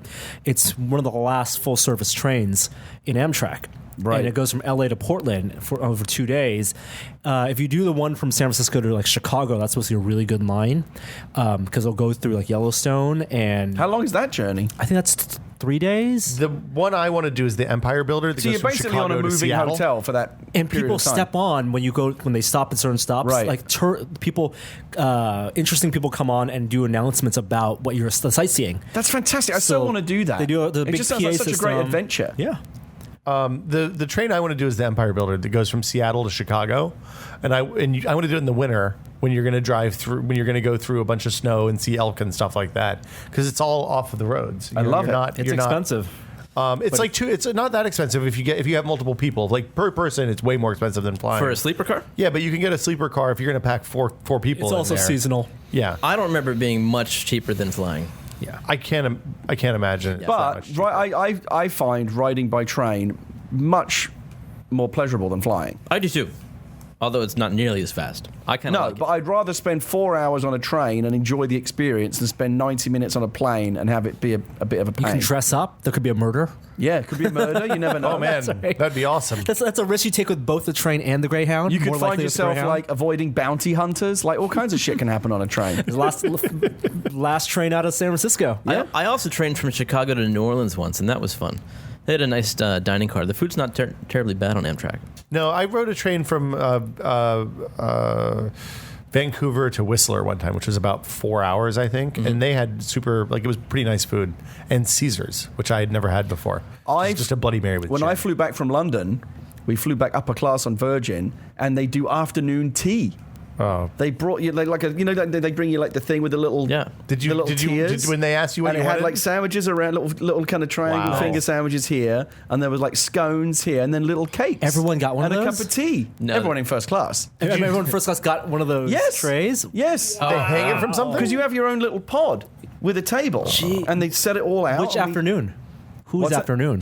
What do you the mean? Queen's afternoon or San Francisco? Well, by the time when you fly out there, it's basically a night journey because you're flying into the next day, so you're constantly flying overnight. When you fly back, you're chasing the sun, so it's always daytime. And so by the time you get into they serve it an hour and a half before you land, which is around 1 or 2 o'clock in the afternoon. So perfect time for a nice cup of tea and a scone. Have you ever eaten at Lovejoy's? Yes, yeah, they have a decent cup of tea. Yeah. Speaking of, it's time for us to take a quick break and thank our sponsors. Afternoon Tea. I like this bit. Norman Chan, Hey, Will. I love reading books. I know you do. A lot reading books. I don't particularly have time to spend at night reading books, so I just started listening to books. Really? Yeah, of course, I think a lot of our podcast listeners know about Audible. They are the sponsor of this week's podcast. Oh, thanks, Audible. And it's a service run by Amazon. You get a subscription, and every month you get like a token to redeem a book. Now, I didn't know that 150,000 audiobooks. 150,000? That is a lot of audiobooks. Yep. What's the last audiobook you've tried? Probably The Martian. When we were talking about The Martian earlier this year, I listened to the bits and pieces of the audiobook. It's lovelily acted by just one person, though. Yep. And some of the books are actually read by the authors. I think, like, for example, Lena Dunham's books read by her. Not that kind of girl. And sometimes they get guest celebrity readers to read. You mean like when Bryan Cranston narrated You Have to Fucking Eat? That sounds about right. Sounds like a great Yep. book. One of my favorite things about Audible is if you have the Kindle version of the book too, a lot of times Whisper Sync will work. So you could be reading on the Kindle and then get in the car to go to work and pick up right where you left off with the Kindle, which seems like magic to me. So if you want to try out Audible, you can go to audiblepodcast.com/tested. Find something for yourself, get a free trial with a free book, and let them know that you support Still Untitled, and enjoy yourself reading a good book. This is only a test. Oh yeah, this is only a test. Thanks All for our supporting. podcasts. This is only a test. Tested podcast in general. And I guess now it's time to go back to the show. I'm actually going to do that Audible thing and get a free book. Sorry, I didn't know you were going to play a music cue Let me there. play the music cue back in. I'm a bit rusty. When do I see Abomination on Audible? You know, that's actually been the the most common question that I've been asked. Yes. Again, I've learned a lot about the book publishing world in the past couple of weeks. I didn't know fuck all about it. If you're looking for somebody to read what? the book, I get lots of props on my story reading every night. You already have a copy of it. By your daughter, right? I mean, do the to audio actually reading. do the reading? Yeah, you know, Who gives you the props? Your wife or your daughter? I the want daughter. She Okay. loves them. You and I need to like Berenstein Bear off. we can have a read 'Cause off. I'm pretty good too. This sounds like a contest for your other podcast, a bunch of dads. More of a Paddington Family where we are not Berenstain Bears, but Dad okay. read off. So I'm just saying, if you need somebody, I'm available. Yeah, give me a call. I'll have competitive rates. All right. Don't forget Wait this, by your Will. phone. It's right here. Make the viewers suggest a passage, and on your next episode, Yeah, you could do an audition. exactly, on read your a next passage, episode of send Bunch it of in, Dads. and we'll pick a you go. narrator. That should be a Kickstarter reward. Like, if we've reached a certain level, Narrate the or, book. If you spend seems like enough a money, punishment. you can narrate the No, audio, or which is great it's because I a don't have goal. to pay someone; they pay me. Make it a That's- goal. Like, if you can reach this level, then we'll get this person to read it. Oh, That would be a good stretch goal. Yeah. Yeah. Imagine how excited people would be if you said Will Smith is going to narrate the audiobook of Abomination. I know. I already know who I want to do it. Can you disclose that? sitting I'm going right to keep here. it a secret. Okay. Wow, we're promoting both your book and But you're And sponsor Audible. of It's our gonna podcast. happen. So it was weird because I got a lot of questions from people saying the two most popular questions I got: will there be an ebook? Because a lot of people want to read ebooks. Thought these that was days. obvious. Yeah. Yeah, that's fairly obvious. And also, will there be an audiobook? And when I spoke to other authors when I was researching how to publish this book, they all said, make sure you do an audiobook because that's really popular. Yeah. But I've since discovered that, in fact, only accounts for 1% of the overall book market. It's actually a fairly tiny. It's very small. But I think it might be larger in genre fiction, like sci-fi and fantasy. That may be a higher percentage for some reason. I don't know. Like Veronica, right? Pretty much only reads audiobooks. And I think that's how she's able to read so many. It's because it's the Well, easiest she does way to multiple consume at the a same book. time. I like she'll be reading one She has book like and three listening to three or four, soundtracks yeah. playing at the same time. She's one in the left ear and one in the Like right ear. Data, just like consuming books. I can't tell you how many audiobooks I went through when I was building the game frames. I'm sure. That's what I did. I'm kind of snood about it. It just doesn't seem like reading a book to me to have a book read to you. But it's the tradition. It's an oral tradition of storytelling. I mean, I suppose. it goes back. Fundamentally I like I used to listen to audiobooks when I was commuting back and forth to work, and then podcasts became a thing, and I kind of dropped it for a while. But I've been listening more since we did the Martian stuff, and I mean, a well-read audiobook is a delightful thing. So I'm going to get the Audible free book thing. There's a book called The Last Notch, written by R.A. Sach, because I know this because I was on another podcast yesterday. They mentioned this. It's about Minecraft, Well, I made the same joke. Great so you mind- can't give me shit about it. Great minds think perfect. alike, clearly. And it's read by Felicia Day. Oh, cool. Yeah, I didn't know that's something else that she does. So it's going to happen. What, audiobook? Yeah. Oh yeah. All right. If you want internet celebrities to read your book, I'm offering to do it. Can you right do now. any? Well, I hesitate to ask this question, but can you do an English accent? Of course. Go on then. I'm not going to do it for free. What? Well, I need to know that you can Well, do it then before let's I'm set going to up pay an you. organized tryout. You've got to audition. I'm not doing it live on. It's not. This Well, is. if you can't perform under This these, isn't like, how do I? You're not going to It's perform not at that I'm all, not are performing. you? I'm choosing not If to you can't perform. do it I'm not now. giving- you don't give the milk away Sorry, for free. you failed. I remember doing had- the you had- Max you had your PC chance. podcast, and you wouldn't do a Wookiee. I did a Wookiee on the Max PC It podcast. took some prodding. You wouldn't do It was it a at first. bad Wookiee. There's a reason you don't do a Wookiee. Adam does a surprisingly good Wookiee. I got to figure out what the technique is. He gets the whole, like the whole chest roar and everything. What have you guys been testing? Norm, you spent some time with Sling TV last week. So did Sling I. is available for everyone. We actually did a review. It's on YouTube and the site, but it's the a la carte, or what they say, the closest we can get to a la carte live TV subscrition. It's over the $20 top. Over the top, $20 a month through your existing internet connection, cellular or Wi-Fi, but a selection of about 16 channels. Wait right a minute. now. So they used to make a box that would sling your TV out over the Yeah, internet, and right? Dish bought that company. I think that box still exists. You Sling can still Media buy the box, yeah. makes that, and the promise of that was that you pay for a subscription, you pay for cable or you pay for satellite, but you can't watch it on your phone because back then Comcast didn't have their shit together. They still don't, but you can then become your own broadcast, a provider of television, by tying basically an H.264 recorder decoder. I've had one. It worked well. And you can watch it on your phone. But now, because Dish owns them and Dish has everything digitized, they can just distribute that. I see. Well, and they have relationships with the networks, which is the big deal. The interesting thing about it is you can get networks that typically you can't get without signing up for a Comcast package or cable TV package, like ESPN and TBS and stuff like that. The unfortunate thing is it's a little bare. Like if you're used to an enhanced TV viewing experience with a PVR or the ability to pause and rewind and watch stuff whenever you want instead of when it actually airs, it's a little thin. On-demand selection is limited. Time shifting features are limited. Its quality is dependent on the channel. Some SD, some HD. We talk about it at length, but they're growing the number of channels, and they just got AMC, so that's a big deal for them. It's the other thing that's obvious is that it's missing NBC Universal and CBS Viacom channels. So that means MTV, Nickelodeon, Comedy Central. I think VH1, Sci-Fi, and then on the NBC. Well, that NBC Universal Sci-Fi, right? Yeah, that's why I'm pointing it out. Yeah, and then Lifetime, Bravo, E, all that stuff is also missing. So I've got to have my Bravo. yeah, I mean, where are you going to get your Real Housewives if not on Sling? Do they still do Inside the Actor Studio? No, that one about the party planner. Yes. That's the one that I like. Oh, I forget the name of the guy. So he's like a celebrity. I like a celebrity party planner. I like the It's decorator. fantastic. Yeah, the guy who read the house flipping out. What I want, and we've talked about this, is a credit system. You maybe lock it in for, your contract is 2 years, and you get 10 credits to distribute between the channels, and some channels are worth more than others, and they get a bigger share. So ESPN, if people just want ESPN and maybe 2 other cable channels, they can pay $20 a month for that. Or if I don't want ESPN, maybe I get 10 channels that I get to pick. I want that. That would like be perfect for me. That'd be good.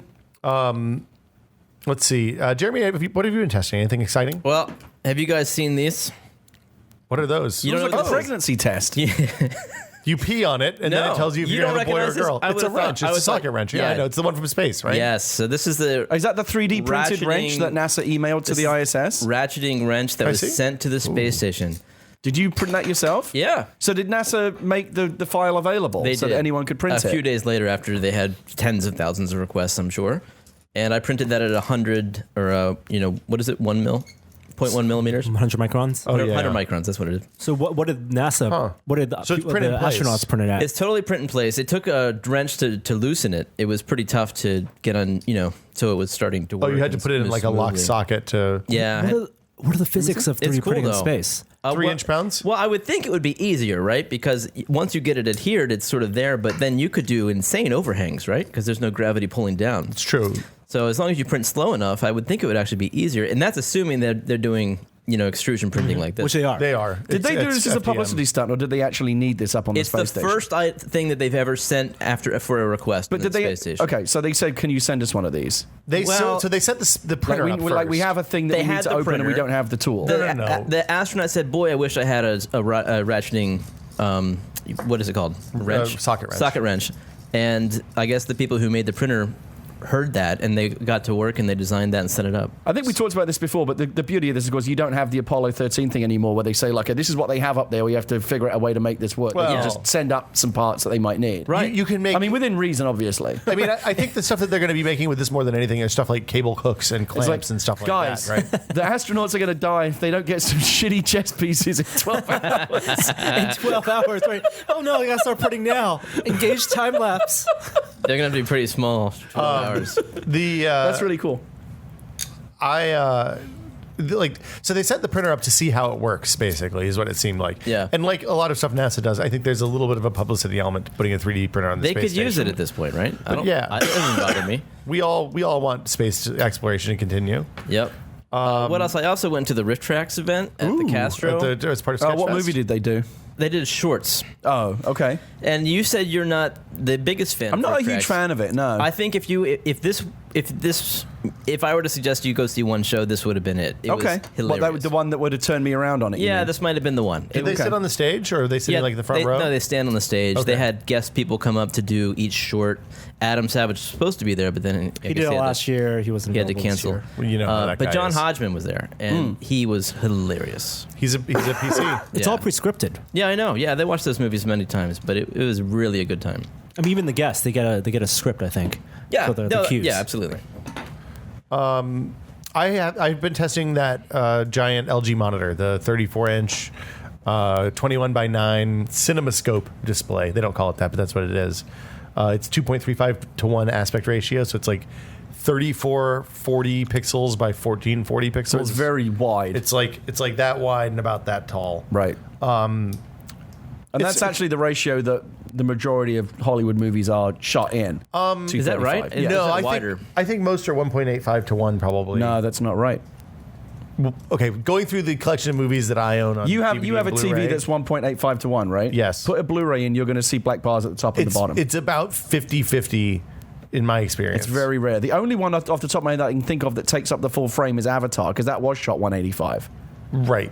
But the majority of them are shot 235 or 240. I'm going to trust I mean, the Hollywood guy on this one. I generally trust Gary, but I went through 100 DVDs trying to find stuff that would fill the screen. Well, and like sometimes they'll they do readjust it for DVD. the Wachowskis seem to like CinemaScope 2.35 to 1 a lot because all of their stuff seemed like it was shot in that. Stuff like Dark Knight, stuff that was shot for IMAX, Hunger Games doesn't work particularly well in that. But we'll have a video on that I think next week probably. It's really nice. It's a nice monitor. It's really expensive. It's $1,300, which is I think probably. So if you're looking at a movie 185 and Yes. on this TV, what do you get? Black bars on the left and right? Well, so when you're watching a 185, you get black bars on the left and the right. It fills the vertical space with the picture, Right. And puts assuming the movie was encoded the right way. If you're watching like a non-anamorphic DVD rip that had the black bars burned into the picture, remember in the early days I'm of gonna, DVD? you know what? Maybe we'll be proven wrong down the road, but I'm gonna go on a limb here and say that I think you've got this wrong, and the majority of films are shot natively in 235. That's what I thought. That's why you see, even with your quote unquote widescreen TV at home, if you put in a Blu-ray, you're probably going to see black bars because it's not actually that And wide. is that the aspect ratio of the monitor? Yes, 21 to 9 is 2.35 to 1. The films are usually shot in 2.4, but everybody still calls it 2.35, right? Or 2.39 No, or 2. You something. can go to 2.4 is actually like super wide. You can go that wide. Right. But I mean, I guess what I'm saying is most people aren't actually shooting at 2.35. They actually shoot at something that's close but not the same, is what the website I read. I read that Spielberg did not shoot Jurassic Park in CinemaScope because he wanted to create a better sense of height. Vertical. Yeah. So that's the big thing.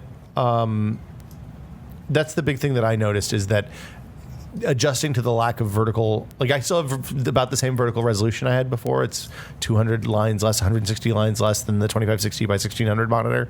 The monitor is much shorter because the pixels are more dense, and I do miss the vertical height. I ended up moving the monitor closer to me as a result. This is saying that. So this web forum says that most stuff that's not action movies are shot in 1.85, like romantic comedies and stuff like that, and action movies are almost always CinemaScope, except for the stuff that's shot in IMAX. Dark Knight was the real shit show because it's shot. There are bits that are it shot goes in back IMAX, and forth, yeah. And then when you're in the narrow stuff, it's bars on the side and bars on the top. Yeah, and it's a bottom, little bit jarring when which was they do that. unfortunate. Gary, what have you've been? I hear you have something of Mario Kart.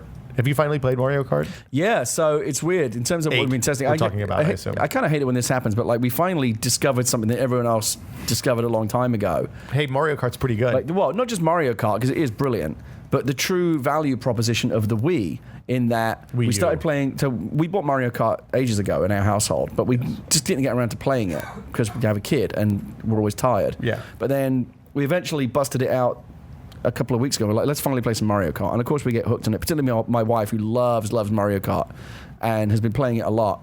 And she wanted to play it one evening, and I was watching my Batman Blu-rays because I'm working my way through the Batman TV box set. And I was like, well, I want to watch my Batman. And Liz was like, well, I want to watch Mario Kart. And then she said, wait, can't I just play Mario Kart like on the handheld. Oh, yeah. On the gamepad thing. I was like, oh yeah, that's the whole point of the Wii U. And so the rest of the evening was spent with me watching Batman on the big screen, and my wife very happily on the couch playing Mario Kart on the little screen. I was like, oh, finally. With headphones on, right? What's that? With their headphones on? No, she had the volume on, but like not nice. particularly loud. Yeah. And it was like, oh, I get it now. Like this totally works. And again, this is something that people that like the Wii U figured out a long time ago, and it is actually a really great idea. I played all of Captain Toad that way. Yeah, because the screen is big enough, and the quality of the graphics, it's a proper console, not a handheld. It doesn't really feel like playing a hand. You're playing rather than feel like you're playing like a handheld game on a big controller. You feel like you're playing it a feels, proper console game just on a fairly small screen. It feels like a Super Vita. Yeah. Like it feels like the Vita, but bigger and better. Yeah, maybe. it's great. I loved it. Really, really good. And yes, we've been loving Mario Kart. We should play. I mean, Yeah. We can hop online and have room to room.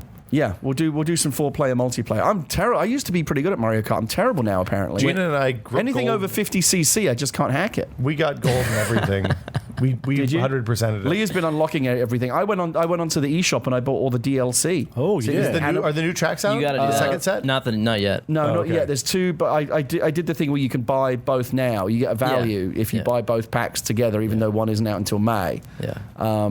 It comes with, you get Animal Crossing characters. Yep. You get all kinds of cool stuff. New tracks, too. Yeah, there's a free new tracks are pretty Mercedes that you good. can get. You can download a Mercedes SLK for free. The new tracks are pretty good. They're clearly they looked at data from the way people use the old tracks in a very non-Nintendo way, because they're Oh, for how they feel? for not, how they feel, Not just how they look. Yeah, they look. Interesting. You think so? They're I pretty must good. say, Nintendo does a brilliant job with those tracks. Like the way that they go back and like reinvent classic tracks from previous iterations of Mario Kart, like all the way back to the Super Nintendo. It's like, oh my god, like it's brilliant graphics. And my god, what a revelation it is to finally play Nintendo games that don't have shitty graphics, like proper HD graphics. Yeah. Mario Kart looks incredible. And the tracks, the tracks are just incredible. I love them. The new Rainbow Road is fantastic. Oh, I hate that. I hate the new Rainbow Road. The Airport airport one's track the is best. That's the incredible. best one, yeah. Oh my god, it's my favorite. That shortcut at the end in the baggage claim where you jump over the the carousel. You have to So just good. get lucky with it. But I did a thing where you did that final jump right as a massive airplane was taking off above me, and it was like, this is video gaming. This is just great. I loved it. I feel like you should be able to drive over the top of that airplane though.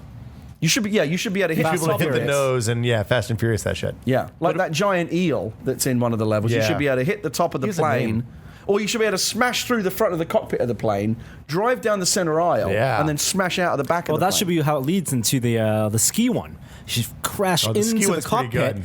and then it starts next They map, should which do is that. jumping off the plane for the ski. That's my picture of Fast and Furious 8. So they jump from the skyscrapers in the new one. The next one, Vin Diesel crashes through the cockpit of the plane, drives down Shoots the center two aisle, guys. like grabs a little travel-sized whiskey. Oh, no, you shouldn't really drink and drive, but like, grabs Espresso. a travel-sized Diet Coke or whoever wants to sponsor the film. Yeah. And like has a drink, thank you, has a little one-liner, and then crashes out the back of the plane and lands on the runway as it's taking off. That's your Super Bowl spot right Fast there. and Curious. Well, you'd have to change the name of the film. They change the name of the film every time. What it's is it now? It's Fast 7. Furious 7. Furious It was 7. Fast 6, Furious 7. Right. So that makes sense. So I don't know what they do after They had this. Too Fast, Too Furious. They had Tokyo Drift. They had Yeah. Be Fast and the Furious. Yeah. Fast 5. Fast 5. That was a good one. Yeah. Tank. I got my son, my 8-year-old son, Super Smash Brothers for his birthday. How do you Oh, like yeah. that? Have you played that yet? No. great. I'm not a Smash Brothers guy. See, I'm not either. This You came to my house to play this Smash one Brothers has once. enough retro characters in it to hold my attention. Mega Man. You can play Pac-Man, Mega Man, Sonic. You can even play Rob the Robot from the original Oh, Nintendo. wow. Do And you can remember play that as guy? your me Have as you well, right? unlocked the Duck Hunt dog yet? No. It takes a long time. I think you can play 1,000 don't get me matches. wrong. I love that. I love all the retro Yeah. roster stuff. But- But the game has just always seemed like just kind of a chaotic free-for-all that I That's never exactly really it. understood. Yeah. It is a chaotic free-for-all. If you play with more than one other person, it's especially chaotic. But it's a ton of fun because every character has his own special moves. You can sort of figure them out. He and I play one game where we just learn the characters, and then Right. we attack each other. Right. It's fun. It's good. Yeah. It's good. Any interest from the other parties in your house or not so much? Well, he had a slumber party. There was a lot of interest during that, Okay. but no, the other one's not so much. You know, if you have 8 GameCube controllers, you can have 8 people play that at the Done same that. time. That's insane. I've How done it. did that go? It's Chaos? everyone's too small. It's way chaos. Nintendo should have a piece Need of a bigger DLC where TV. you can download a character from like Stadium Events, but costs like $10,000 to download it. Oh boy. See who would do it. Was Stadium Events the thing with the pad? Stadium Events is the game that I think I'm right in saying is the one that is the most expensive to buy, like in the aftermarket. Oh, it's that. Even more expensive than Nintendo World Championships. Yeah. It is the one with the pad. Yes, it's the one that had the floor mat. I think that's right. They released Metroid Prime Trilogy on the eShop, which is one of those Wii games that they didn't make very many of. It was at a weird time in the cycle for the machine, so it's a really expensive game to buy, and they were selling it for $5 or something, which was I thought nice. I like that. It was good of them. I like the Wii U. Is the Wii U seems like it's finally 9 million units, kind I of think, coming is where into its they're own at, a little bit, which is pretty low. Like it was a disaster for a long time, but I mean, I think the system needs to be doing better. I mean, it deserves to be doing better than It's it the is. most played game console in my house. Well, Yeah. you have your kids are in the wheelhouse age. Is range that for because of the too. gamepad thing that you can just like take it and not have to take up the screen, or That's probably because it has Mario. because it's just Honestly. kid-friendly It has games? nothing to do with that gamepad. We don't have cable TV. We just use the TV for the occasional movie and video games. So what are you playing on it? Mostly Mario games. Yeah, well, right now nothing but Super Smash. Smash Brothers. Yeah. Yep. Yeah, I'm all about the Mario Kart. I love it. Yeah, it's fun. So too. much fun. It's fun. it makes me angrier than any other video game I play. It makes me really Mario angry. Norm and Danica came over the other night and played, and I got really angry because I wasn't. I know that I'm terrible at video games these days. I'm not very good It's true. anymore, but I hold myself to a pretty high standard when it comes to Mario Kart. But I just had an off night, and I just got really belligerent about it. I wasn't happy. I feel like the rubber banding in Mario Kart 8 and the way the AI works and the way the power-ups work is much, much more brutal than previous versions. And I frankly think it's time to get rid of the blue shell. What? It's time to get rid of it. No, this whole skill in the game is coasting in second and you swooping in you at the can last disable minute. that, can't you? Can you? Go into the settings. Ooh, I wish you could. See, that's I can would do that in Smash. I would switch that shit off. Well, can't you turn off all power-ups? I thought No, you just could. that's a Smash thing. Oh. You can turn off everything in Smash. It's awesome. Any bullshit power-ups you don't want, Yeah. you can turn Blue off. shell is just bullshit, man. Why punish someone for being the best? The worst one is that infinity thing now, where you get one of everything. Oh no, that is good. I like that. And they all kind of you choose they all which one revolve around the you. one in front of you is one you Yeah. activate. So Because Yeah. you can steal it from the people around you by swooping by. My them favorite and one is the bumping into new them. Venus flytrap that can That one's can great. bite players and terrific. eat things that are trying to get you and stuff. Yeah. Yeah. The horn can destroy the blue shell. Did you Yes. know that? Right. Yes, but you got to have it. Yeah. And you got to hit it at just Well, the right Well, moment. so Hold on to generally they spawn you a horn if you're in first for a while. Is that right? Yeah, you usually get one, or not always, but often. probabilities. Yeah, the worst power up in Mario Kart is clearly the Infinity Burst mushroom, because you only ever get that when you don't want to have to use a mushroom. Like it's on windy parts of Rainbow Road where there's no railing or something like that. that game is rage-inducing in the best way. I have never been angrier than I have playing Mario Kart. Like Gina tells me we'll be playing, and she's like, "I think we need to probably not play Mario Kart now." Because and I don't get angry. Like I don't throw game pads. I don't punch things. I don't get upset. Mario Kart makes me really. I was fucking this close angry. the other night to putting my foot through the screen and sending the bill to Nintendo. You should try that. Let me know how it goes for you. It's all your No, fault. Gary, Nintendo. wait till someone turns mirror mode on you. Mirror mode? What is that? They flip the tracks left and right. So All left turns become right turns. There used to be, back in the old days, they don't do it anymore because it was too annoying, but there used to be an old power-up. Like back in the days of like 16-bit games, there was a game called Speedball that I used to play a lot. And then they made Speedball 2 Brutal Deluxe, and it was a popular series of like future sports games for a while. One of the power-ups that you could get power-ups that would like buff you, but you could also get power-ups that would do annoying things to your opposing player. And one of the ones that you can do is reverse their joystick controls for a short period. iDarb and does that. it was so annoying. have you guys been playing iDarb? Yes, I love iDarb. Yeah. We tried to play it the other night, but we didn't have enough Xbox One controllers. Oh, that's we always the wanted to, problem. though. There are pinball machines that do that. You hit special modes and Yeah. it reverses Oh, it the flipper reverses the buttons. flippers? It's one of the most wonderful things, though, because it really wakes you up. The true proof of talent is the person who can just reverse their brain and just go I gotta backwards. say, So- I do love iDarb. We haven't talked about it since it came out, but if you have an Xbox Live Gold subscription right now, you can go download iDarb for free, and it is really, really a lovely game. Gina and I have been playing it almost every night. It's fantastic. Just like 2 games, and then we put it up. Yeah. The thing that's awesome is we always play 2v2, so we go out in matchmaking and play 2 other people. I heard the online play is a bit laggy, though. It's up and down. Like usually it takes a couple times before we find a game that's really solid. Local But once- 2x2 is the way to play that game, though, surely. Local 2x2 is great. is the best. You can. Norm, you need to bring over some Xbox One controllers, I have and 2 of them. we'll do I it have properly. 4, I have 2 as so- well. All right, well, brilliant. We'll all come Yeah, over. come Well, to the bring house. them all over, and we'll do because you can go up to 8, right? You can do go 2 up to teams of 8. 3. That's Two what we'll do. 2 teams of 4 would be 8. Right, but we don't have. Do we have 8 we can people? get 8 people. Okay, let's do that. Let's organise an 8-player iDarb tournament. Day. Their strategy's emerging. Like some people are playing like zone, like soccer style defense, where Yeah. one person stays on defense and one person goes on offense. Some people are doing man coverage. Some people are doing like full push. It's amazing. Well, when I went over, full disclosure, obviously, Mike, who created the game, is a friend of ours. And when I went over and saw it when it was in development, I remember saying to Mike, I think you could really be. I played it for about an hour, and it was an early version, but I remember saying, I think you could be really, really onto something here. Like this could be a sensational hit because you can see it playing really well, just to like the kind of the party game casual crowd. Like you pick it up, it's really simple. Everyone understands it. There's only one button. Two buttons, sorry. And it's just chaos and it's fun. 3 buttons, actually. And anyone can pick it up and play it and just have fun with it. But you can also imagine it going all the way up to the esports level where like teams that you can get really, really good at that game and be competitive. There people are like, in order to be competitive now online, you have to communicate about passing and stuff like that. Like Gina and I did practice the other day to practice learning how to pass and how to shoot and all that stuff. It's really good. We should aim to be the Harlem Globetrotters of IDARB. It's only a matter of time before Just like they have like the novelty tricks. IDARB World Finals at the Staples Center, like Dota. Never and lose a game. League of Legends. I would go watch that. Gary, you've been playing a lot of kids board games. I have a kid board game to recommend. Do you? It's called My First Garden. It's a German thing. It's not like I don't like German board games. How many times? It's for the German kids. It's for 2-year-olds. You can handle it. So the rules are simple. Fun for the kinders. You have 4 trees. Each tree has a different color fruit. There's red apples. No, you've lost me. pears, Right? What? How many? You've lost me 4 already. trees. It's already too complicated. 4 trees. Right. 4 colors fruit. Okay. Okay. So each tree Has one type of fruit on it, just like in right. nature. So there's like apples, a blue fruit tree, a red apples, fruit tree. plums, pears, and then yellow apples.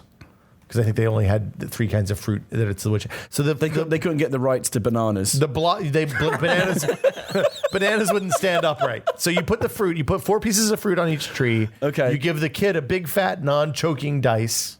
One. Yes. It has on 4 sides. It has the colors. On one side it has a raven, and on one side it has a basket, which is a wild card. So when you throw the dice, the kid or you the die, you have to pick up the color that matches the dot on the fruit on the die. Okay. So if you get the yellow, then you have to pick up the yellow fruit. If you get the green, you have to pick up the green fruit, etc. Right.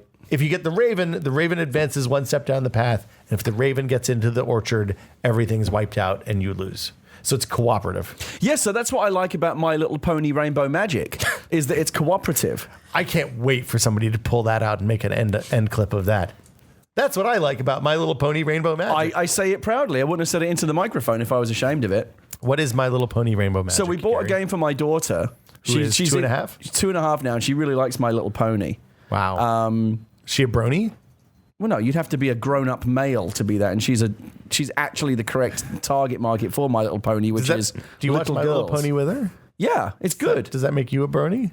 Well, no, if you're watching it because your daughter's watching You're a it, then grown-up male. that's just being a dad. And are you a My Little Pony aficionado? I mean, I know more about My Little Pony now than I did. What's your favorite pony, Gary? Let me think about it. I think I like Rarity. I think you're a brony, dude.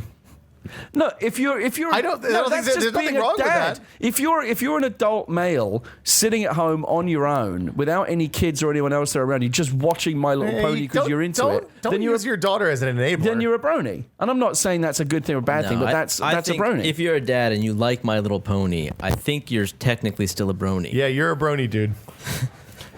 It's okay, man. We love you. It's okay. We're not judging.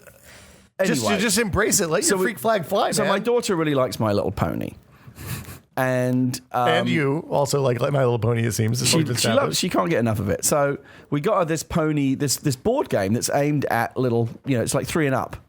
But Okay. my daughter is very smart. She can do 3 and up. And so we got the game. 3 and up basically means if they don't put it in their mouth and will die, then it's cool. Yeah, there aren't any like super small pieces. And the rules, you can basically understand them, even if you're little. So you got the board. You're in Ponyville, which is a part of the greater land of Equestria. I'm gonna need Venn diagrams for this. Yeah, I don't understand already. Is this a summary from your book? Yes, that's right. No, so Equestria. Did this start out as brony fiction? Yes, in the same Brony way, fanfic? in the same way that 50 Shades of Grey started out as Yeah. Twilight fanfic. Right. This book started out as My Little Pony fanfic. Oh boy. And that's why it's an abomination.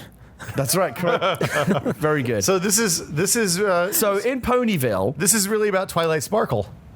what? Twilight Sparkle. Well, so there are you can play one of 4 ponies. Okay. You can be Twilight Sparkle, Applejack, Pinkie Pie. Oh no, you know what? Pinkie Pie is my favorite. Pinkie Pie Totally a brony, dude. or Rainbow Dash. Right? Okay. Rainbow Dash is really that's what the one that most kids like. That's my daughter's favorite. Yeah. Rainbow Dash is super popular. That's Maru of Ponies. I like Pinkie I Pie. love Bats Maroon.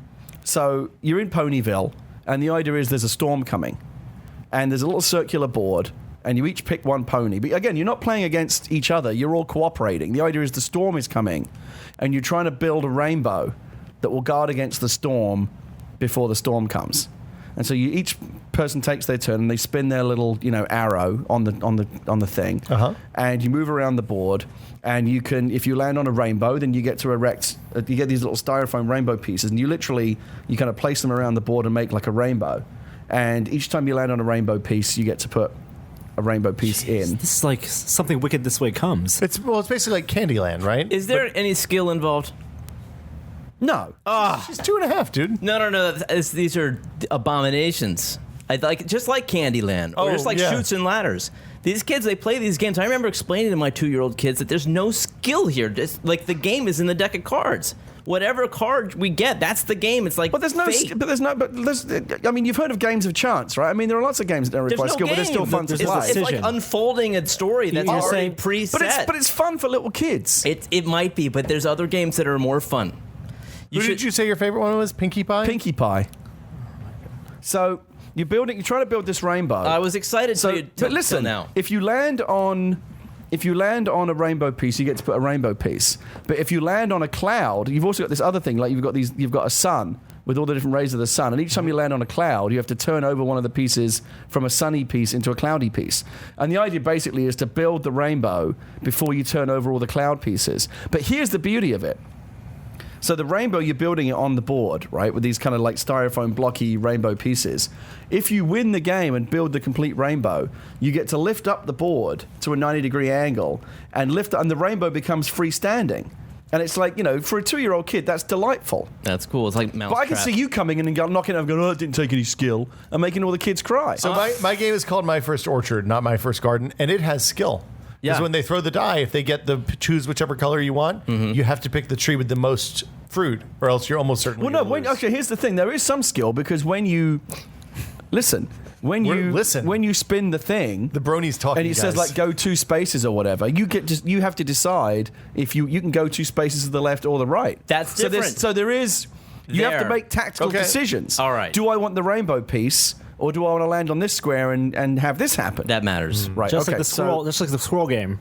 Yeah, much like the snacky squirrel game that you enjoy Yes. so much. What's the sneaky sacky So squirrels? the sneaky snacky squirrel game is very similar, but Is this for bronies too? But it's competitive rather than cooperative. That's right. Fluttershy fan. So down each there. of you is a squirrel, Okay. and you want to get all the acorns. Okay. I like And each of you acorns. has a little tree stump with spots for like 6 different colored acorn pieces. So it's like Trivial And as you Pursuit. spin the arrow, you want to land on all the different color and collect all the acorns before the other. So that's just random then. No, but some of the but no, but arrows there is- are choose a color of the acorn or steal an acorn. Yes, you can steal other people's I understand why acorns. Norm's into this game now. Do you steal from the kid? No. Okay. Who do you steal from? The kid doesn't play by the rules. Oh. I want to know how far if you were playing a game against my daughter, and a move, you got to a position where you see the winning move and you can make it, but in doing it, you're going to make my daughter upset. But you're all about winning. No. Are you willing under those circumstances You to must not win? be. You must be. Or are you Incorrect. going to No, win no. at any cost, even if it means making a little child cry? At any cost, you must win. You must introduce. How well do you not know Norm? You must introduce. Well, I want to hear Norm's I'll tell you the answer. I'm curious to know. The answer is I find a third person to lose so that the child and I can win together. No. You can't shield your child from But wait, loss Jeremy, and you're saying failure. that you would win. You have to. You would be callous and win. I remember meeting a. It's not being and you're callous. saying because the kid needs to learn about It's loss. not being callous. It's absolutely a lesson that they have to have early on. I remember meeting parents when my kid was in preschool, and they said to me and my wife, "We haven't introduced failure yet to our child." And I felt like, what? When are they going to do that? How old were they, 4? Yeah, no, they were 4 or 5. That's insane. And I introduced failure to my kid when she was 3 months old. it's hard. It's put her like bottle those, in front of her. It was Plenty like- of time in life to learn about failure. Trust me, I know. But it's a game. Plenty of time. But you can learn about failure in a game in a harmless way. It's totally harmless, and it hurts the first few times. But when you see a 5-year-old like put out their hand and say "good game" when they lost, Yeah, at 5. that's awesome. Maybe 5 is okay. This isn't Not a 2.5. this isn't like playing beer Jenga where you have to humiliate them on the victory. You just say, "Oh, okay, I win." Absolutely. And then turn around and go, Good yes. Yeah, suck it, 2-year-old. Oh,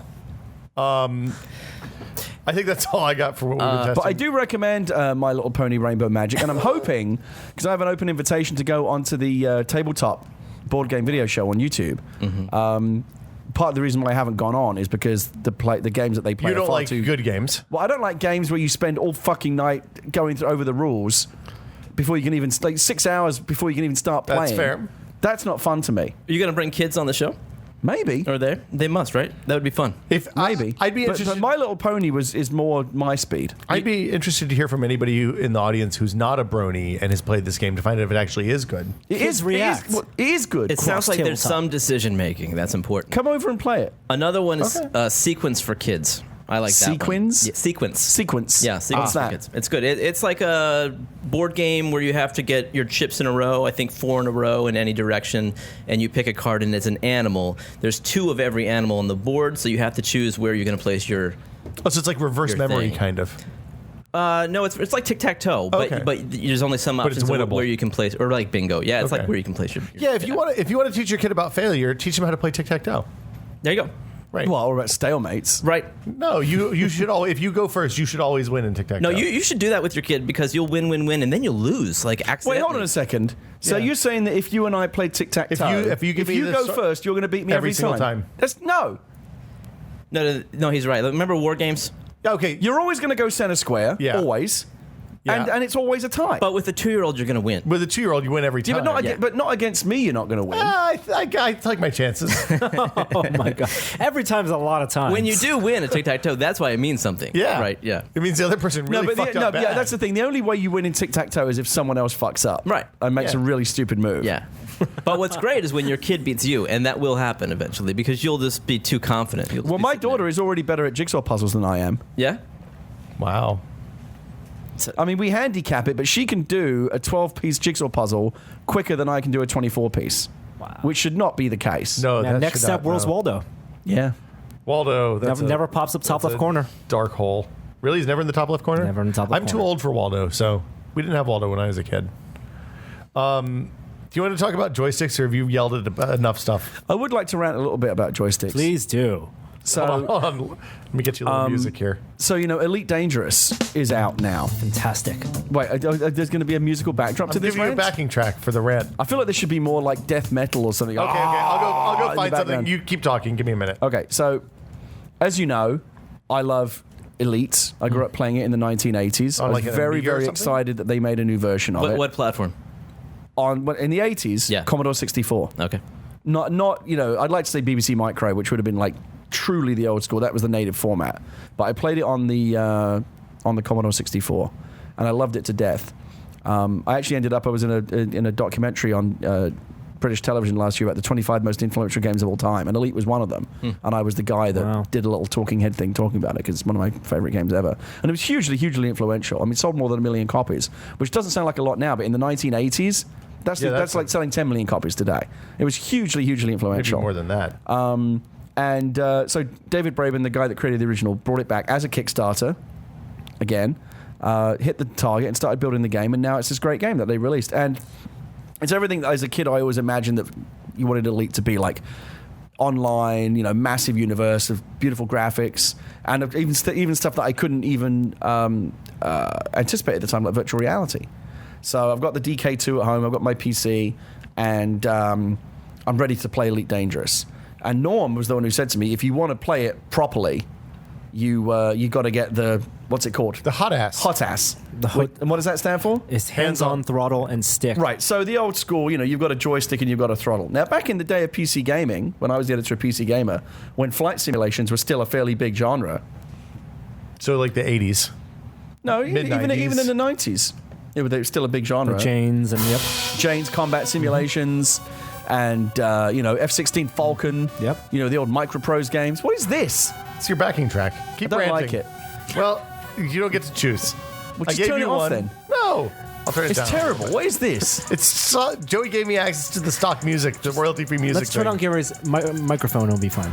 Do you not have some German death metal? No, I Turn don't on have his German headphone. death metal. Anyway, Just keep talking. yes, back in the old Look, days, it has PC pew, pew, pew Gamer. noises. Back in the old days with PC Gamer. Okay, back in the old days of PC Gamer, when flight simulations were very popular, there was a whole range of we used to review them in the magazine, the latest throttle or stick or even pedals. Yeah, the Thrustmaster.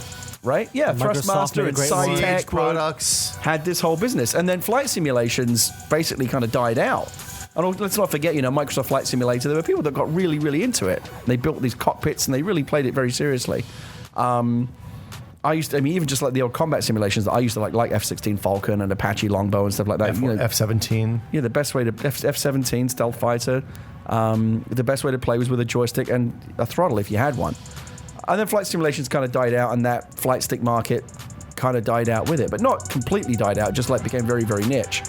But now that Elite's out, so I haven't had a flight stick for many, many years. I used to have one because I'm left-handed. It's hard for me to find a flight stick. Yeah, you can't break out the sidewinder. I used to have one that was I used to have to either find one that was ambidextrous, which wasn't molded to fit the hand, or wrap my hand around the right-handed stick, which felt all weird and wrong. Then you're not Or hands-on find a problem left-handed stick, yeah. which I finally did, and I had that stick for many years. And then I threw it away years ago because who needs Well, a it probably flight wasn't stick USB, right?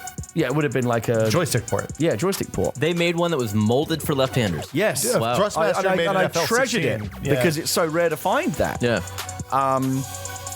So, cut to many years later, Elite Dangerous comes out, and the best way to play that, I'm told, is with a joystick and a throttle, which makes sense, right? Especially wearing the DK2, because you can't see. Because of course, that was the other thing that joysticks were great for, were things like Wing Commander, right, and X-Wing, like That's why I space had a combat joystick. simulators. Yeah. And then all of that kind of went Descent, away. free space. And the one we recommended, the Sci-Tech X52 Pro, is the one that the developers of Elite Dangerous actually modeled. So this Does it is have so this is what I found the out. So switch with the button in the lid? So you said to me, make sure you get a flight stick and a throttle if you're going to play. If you want to play it properly, and I got in touch with the people that make Elite Dangerous because some of them are friends of mine. And I said, if I'm going to get one, what am I going to get? And they said, get the Sci-Tech.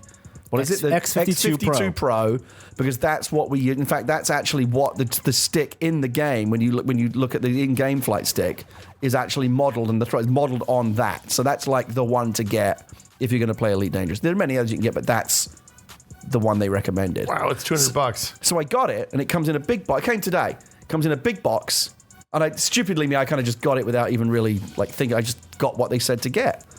Shows up, and of course, I should have seen this coming. It's all molded for a right, so left-hand throttle and right-hand stick. like in the game. I can't fly that way. Why not? I fly lefty. I need a joystick in the left hand and the throttle in the right. Do you think that there's a left-handed F-16 out there? Well, I mean, what happened? What do you do if you're an F-16 pilot and you're left-handed? You better fucking learn to fly right-handed. No, F-16's on the right. You don't think they make lefty F-16s? No, they don't make lefty F-16s. I'm thinking not. But if I'm Maverick, if I'm the next Maverick, Yeah, and you're- I'm the you're- hottest hotshot fighter pilot in the business, grounded. but I'm left-handed, what are they going to say? Fuck off? No, Good, they're yes. going to make me in a left-handed cockpit so I can be the best. I'm looking at F-16 versions right now. There's no left-handed F-16 version. That is bullshit. So also, a lot of people right now, you can actually buy the rudders. the rudder pedals. The rudder They're another pedals. $150. Incredible. So people that are really serious also get the pedals. And they're That's too much custom-made for me. rudder pedals. What do you use those for? They use so Yaw? Yeah, exactly. And it was a big revelation in PC gaming when flight sticks started coming out that you could actually twist the joystick. Yeah. Because real flight sticks, if you fly an F-16, if you fly any real airplane, you cannot twist the stick to turn the plane. Here's the thing. For the yaw, you use your foot pedals. Don't get me wrong. This setup looks amazing. The joystick's amazing. It's got fucking lights and switches and shit on it, and the throttle's got a screen, an LCD screen. I get really high end. so stuff. much pleasure just flipping the toggle switch to put landing gear. Because it yeah. feels like, oh my goodness, I'm putting down landing gear. Yeah, it's got like the little flips over the switch, isn't it? It the feels light like changes and yeah, brilliant. So here's- that is great. So, but here's my question. So it's all molded to go joystick in the right, sorry, throttle in the left hand and joystick in the right hand. I cannot do that any more than I can hit a golf ball right-handed. I have to have left-handed golf clubs. So This annoys me. And by the way, left-handed golfers get a raw deal as well. You can't find left. You have to. They're probably really expensive too. They're right? really expensive, and you usually have to have them made. You can't find them in the store. There's like a left-handed ghetto in the back of like Golf World, where you go. You people are only what, like 10% of the population, Right. So we're about 10% of the population, but about 50% of the geniuses in the world. So suck on that for a moment. Here's the thing. There's a point. Would it be so? Here's the thing. Fuck you, SciTech. You asked for it, now you're going to get it. I did a tweet today saying, "Hey, SciTech," and I was very civil. Hey, SciTech, why Would you is like it me I to read the can't- tweet for you? Why is it I can't get? Okay, fine, go on. It's just dramatic reading. Hey, you fucktards! Are you going to dramatic? Why don't you I dramatically? can dramatically. read my tweet? Yeah, this could be my trial. This can be your trial for doing the audiobook. Let's see how it goes. Hey, SciTech Sim, what's it going to take to get a lefty version of this? Wait, I'm tired of being gaming's Ned Flanders. Jesus Christ, Gary. That's mean. no, that's It's right. true. He had the Leporium. Ned Flanders is left-handed. I know. And got tired of getting a right, so he opened his own left-handed Didn't that shop. end up going bad for him? He didn't even run out of. Oh, and then the town came together to bring him Yeah, back. it's like It's a Wonderful Life. Hey, here we go. What? SciTech responded and said, unfortunately, the market isn't quite big enough, but perhaps a large social media diddly outcry. And they misspelled diddly. So they came back at me with a Ned Flanders, throwing my Ned Flanders reference I don't back at think me. I would call that and coming back basically at you. goading me to go on a rant. I think that they were saying, hey, take this to the president, put it on whitehouse.gov with a petition, and if you get 10,000 signatures, President Obama will have to... They up the The requirements. 10%, 25? Yeah. the I think it's 10% 25. of left-handed people will not be treated this way anymore. I think they probably will. This- I think it's a niche of a niche. This is like why I can't get a gaming keyboard that's split. Well, the trick is how do you train your here's the thing. brain? Here's what I would ask. You don't have to make a separate left-handed, although again, I did have that left-handed stick back in the day and I loved it. I guarded it like the One Ring. Like no one else. Like, Right up until the point that you it's threw it good. out. The great thing about it is no one else wants it because Right, they're not because it's left-handed. garbage. So here's the thing. I used to use or I would be attracted towards ambidextrous sticks. Like it's nice when it's molded to your hand, but an ambidextrous one's fine and I can use it. So instead of making it so that it's exclusively for right-handed people, why not just design it so that both left and righties can use it? Why deliberately piss off all the left-handed people? Why is the X52 Pro $70 more than the X52? What does it give you? I don't know what the pro difference is. Pro is the black colored sleeker one. Well, that's I think what I there are got. some I got the better pro lights or something, yeah. and I guess. I'll give you $10 for it. I'm right-handed. I can use that. I'm gonna. I guess I'm gonna try to learn to fly righty because that's Yeah. all I can do. You're gonna But look it down feels in the- very wrong to me. When you put the headset on, you're going to look down and you're going to see your right hand on the stick, Yep. and your sense of presence well, can be but all then that jacked should be a up. toggle in the game as well. They should just flip that for lefties. Look, lots they of can't games do redesign that. all those spacecraft. They'd have to flip the whole universe. No, they wouldn't. They just flip the graphics in the cockpit. Do you know how easy it is to flip an image? I can do that in iPhoto in 2 seconds. What do you guys do with the cables? How do you store those when you're not using them? That's the reason I don't have a stick. the joystick lives on my desk. Joystick lives on my desk. It has occupied. It takes its footprint. I've resigned to keyboard, mousepad, joystick. Are there a shitload of cables back and forth between, or is it just like one cable from the throttle to the joystick Point, and then point. to the? Yep. Do you use these for USB? anything other than Elite? Or do Nope. Okay. I mean, I think my PC little gaming station, I think for the time being, is just going to become an Elite cockpit. Yeah. I don't. It is fucking badass. Do you lean Is having the joystick and the throttle that much better than just playing with the keyboard and mouse or Yes. whatever? Oh, it feels so immersing. Yes. Hitting that, easing the throttle up. Does it have force feedback? No. Okay. But Braben says he plays with the gamepad more than anything else. Well, I spoke to David about it today, and he said that. So here's the thing: David Braben is left-handed. What? Yes. Remember what I said about geniuses? David Braben is left-handed. Let's not get ahead And- of ourselves. I'm not talking about Dave. I'm talking And about he you. said to me, Yeah. I feel your pain. I'm left-handed as well. "Do you have a that's why track he has IR yet? gamepad. Who has a track IR here? No. I don't. I want to try that.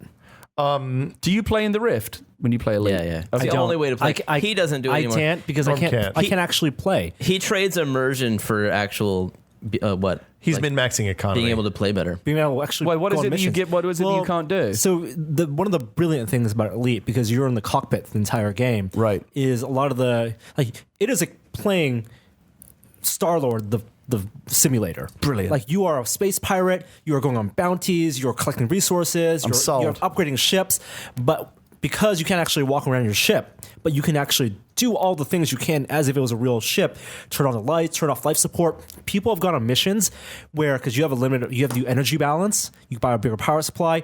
They've gone on missions where their ship's been damaged to the point where the cockpit of the ship gets blown off, and so they're on life support, and they got to fly to the nearest station to repair their ship. So they balance their life support because you have oxygen levels. Right. Turn off all their lights, turn off all their weapons, turn off all the other essential systems, dump their cargo just so they could And survive. how do you and not manage lose all their that? ship. You can manage That's all that the through the thing. joystick and the No, you have to manage through an on-screen holographic menu. right. And the on-screen holographic menu, if you play VR, if you turn to the left, a hologram pops up on the left side that has a menu of options. And Right. you look to the And then right. how do you navigate the menu? You look, and you use Joysticks. joystick. Joystick has like a hat switch. Okay. To do the D-pad basically. Okay. Two sets of But directional typically, when buttons. you play a flight simulator, you're used to just having. I remember the old days of keyboard overlays.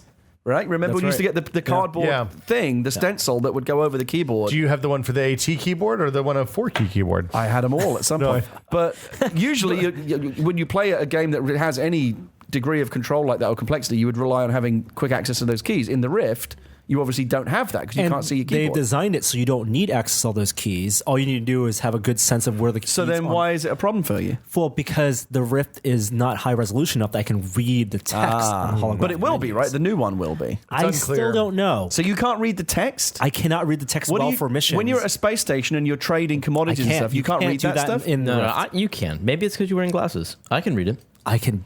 I could read it with the contacts on. Super fuzzy. I find it's really not a problem. There's detail like world I lore mean, and that could stuff. you, if you had it running on the monitor as well, when you land at a space station, isn't it kind of just take your helmet off and then do your business on your main screen and then put your goggles back on when you go off in a plane again? I guess you could. I guess that's one way of doing it. So I trade that type of virtual immersion for playability. I play it for the immersion. I play it because it's a VR showpiece. That's the only reason. Yeah, I that's. have I mean, game. that to me is the appeal. the game looks so good. I can't wait to play this on the final version of the Rift. Yeah. because I think that's Yeah. going to be the way to play it. Yeah. I've got to get a stick. That's where I'm at now. I'm over the next couple of days as I try to find some free time. That's going to be my little home project. Is I'm going to set up this joystick and throttle. Yeah. I'm going to try to do it right-handed. Can tested By take the way, am apart- I going to have any trouble getting Elite working in the Rift? Is it problematic the way That's that some too other easy. I think you systems flip a do? switch, yeah. It's Your in the Rift is menu working. system. Yeah. Okay. Can Tested take on the project of 3D printing a new mold for his joystick? Ooh. I mean, that is a thing that we could theoretically do, yes. It wouldn't just be the molds of the I grip. mean, we it's might be the able to come button up with an placement. arrangement. No, that's the thing. It's like it wouldn't work because, like, if you think about the throttle, Yeah. it's molded in such a way that all the buttons are on the right hand side because that's where you. Well, you just 3D scan it and then flip it. And then rewire. No, I'm just Yeah. gonna have to. I'm just gonna have to rewire myself and. Yeah. Yeah, You'll send adapt. Your dad. But what Life if finds doing, a way, But what Gary. if doing things right-handed results in a lowering of my intelligence? You probably have room to spare. It's too late for that. Yeah, because I don't have much to spare. That's true. You'll sympathize with your daughter because she does this every day, right? She's Yeah. constantly Yeah, trying to she's figure it rewired. out. My all daughter the is time. looking like she might be left-handed. Wow. You can discourage that, you know. Just every time she starts reaching for something with her left hand, just swat Just it. tie a left hand behind her back like they used to do in Victorian times. There's a movie about that. The Really? King's Speech. It's one of the I reasons. thought he was stuttered. It's one of the reasons because they tried to force him left hand to right hand. Wow. Einstein, left-handed. Yeah. Sir Isaac Newton. A lot of left-handed. psychopaths, too. You know who it was turns out. right-handed? Hitler. Well, you know. Evolve came out yesterday. I played some Evolve last night a little bit, couple Oh, rounds. I need to get a copy of that. I heard it's good. It's good. I heard that too. I'm playing on PC. Is it more fun to play as the monster or as the team of people? It's more fun to play with a group of people you know. That's the takeaway. Well- I had a good one good matchmaking group, and then the rest of the people I played with were kind of I have to get a jerks. copy of it. Are you playing regularly? Well, I mean, that came out yesterday. I What are you playing I'm on? 1 out of Are 1. you planning to PC. play regularly? If people are playing, I will play regularly. All right. Yeah. I think Joey played last night too. He said it was fun. He had a good time. It's more like the amount of fun you have is very dependent on how skillful the other people are and whether they're douchebags. Like it has the Dota effect where if you play in matchmaking and you're not playing the right way, people are going to yell at you, which no one wants. Seems like the kind of thing you want to play with friends. Yeah. But what I played, I liked. It seemed like it ran a lot better than the beta did on my machine. I can't wait to play it. I only downloaded it. If you preloaded, you might have to do the restore scan all files thing. I couldn't get it to load. And then once I did that, I it started downloaded working. it after it came out. Okay. Gary, Elite Yeah. One of the challenging things about Elite is that when you spawn in that world, because it's kind of like an MMO, it's one shared world. You can play solo, but you can also play online. Right. You could spawn your home world before you where you upgrade, before you actually get to branch out, could be in a completely different corner of the galaxy or universe as me or Jeremy. Oh, is that right? Wow. So you can't choose where you start? You get dropped in. So I may never see you. Well, you Is it let me all know one where server? you are. Do I have to tell you what server I'm on, like in Warcraft or whatever? There's no server selection or anything. Okay. But you have to tell me where you are, and then I have to basically buy the maps to find a path and have the right ship. How big is the world? If you and I are like as far away as we can be, how long would it take for one of us to reach the other? If I have a map, you can maybe like 30 jumps, 10 to 30 jumps. So what's between. that, like 100 million light years? Is it a galaxy or a universe? It's a universe. So you can go between galaxies? Yes. Wow. It's massive. Even in the 1980s, that was the thing that was amazing about Elite. Was was this all procedural, massive right? universe? Are you with sure about that? Countless planets. I thought it was just our galaxy. I thought it was just in the Maybe it's just our galaxy, but all the systems in our galaxy. yeah. And which All the solar system you systems. are. Yeah, I mean, just one galaxy is pretty big. That's right, yeah. Yeah, it's still 100 It's trillion stars. 100,000 light years. Yeah, I haven't been back to Seoul yet. I haven't been to Seoul. That's like the pilgrimage. Everyone says go to Seoul, but I haven't been. That's what you always. That's what I did in Mass I'm Effect. stuck in my corner of the galaxy. So your starting position in the game is randomized? It's like they group it. Okay. So do they not have like more difficult areas? Like Every section has like a balance of resource mining areas. So I know my section really well. I know everything within 6 light years away? Yeah, 6 light years around As you play, how often do you encounter other live players? all the time. Yeah. Is it something you can pause, or do you have to like log out You can log out anytime and pop back in anytime you want. and pop back in at the same place? And Exactly is it all PvP? Can you be attacked by any other player at any time? Yes, but they try to discourage that because if you attack anyone that doesn't have a bounty on them, then you have a bounty on you. Vipers show up. Yeah, or bounties will be on It you. used to be in the old Elite, which obviously was just single player. If you attacked someone illegally, the cops would show up. There are cops roaming around everywhere. Right. Yeah. Space cops. Space cops. And which jurisdiction you're in. So I can do something bad and have a bounty put on my head, and other players can come and collect that bounty by killing me. Yep. Brilliant. Do you have to start out by doing a bunch of mining and shit like seriously, that? 30 years ago, isn't this like the kind of thing It's that what we I wanted wanted more games than to life. be? Like when Freelancer came out, I played it for a year because it was basically like this, although Like very I static. bought up my 3rd ship, and I'm at a place where Three ships. Yep, and they're stored at different space stations. I can retrieve them whenever. But I'm at a place where my current ship, is a limited range ship. It can't go 10 light years away. Oh, I can't But wait it's to heavy play. firepower, so I'm sticking around some resource mining areas because pirates go there, and so I'm just taking bounties on This pirates. is literally the game I've always dreamed of. And we haven't even started on Star Citizen yet. Have you played? I think it yet, I Bill? don't- Have you played Elite at all? Dangerous? The new one. Yeah. For like very, very briefly when it was in beta, but not with a stick, not Just know with that virtual reality. They didn't make it any friendlier. Like when you start up the game, there's not going to be a tutorial. I guess there's a small tutorial Well, set of lessons. my understanding is between now and especially because eventually I imagine it will come to consoles as well. Is they're going to have I think they recognize that they're going to have to do that. All right. It has to be more of a because it is very much a simulator that you had dropped in. right. Very little. is So there's explained. no like Call of Duty No. idiot mode at the beginning. Right. It's a hardcore the entire time. You follow the rules of the world. Like you can be an idiot and not be Star-Lord and get shot I'm excited, down. man. I'm so excited to play it. So, the actual flight model stuff.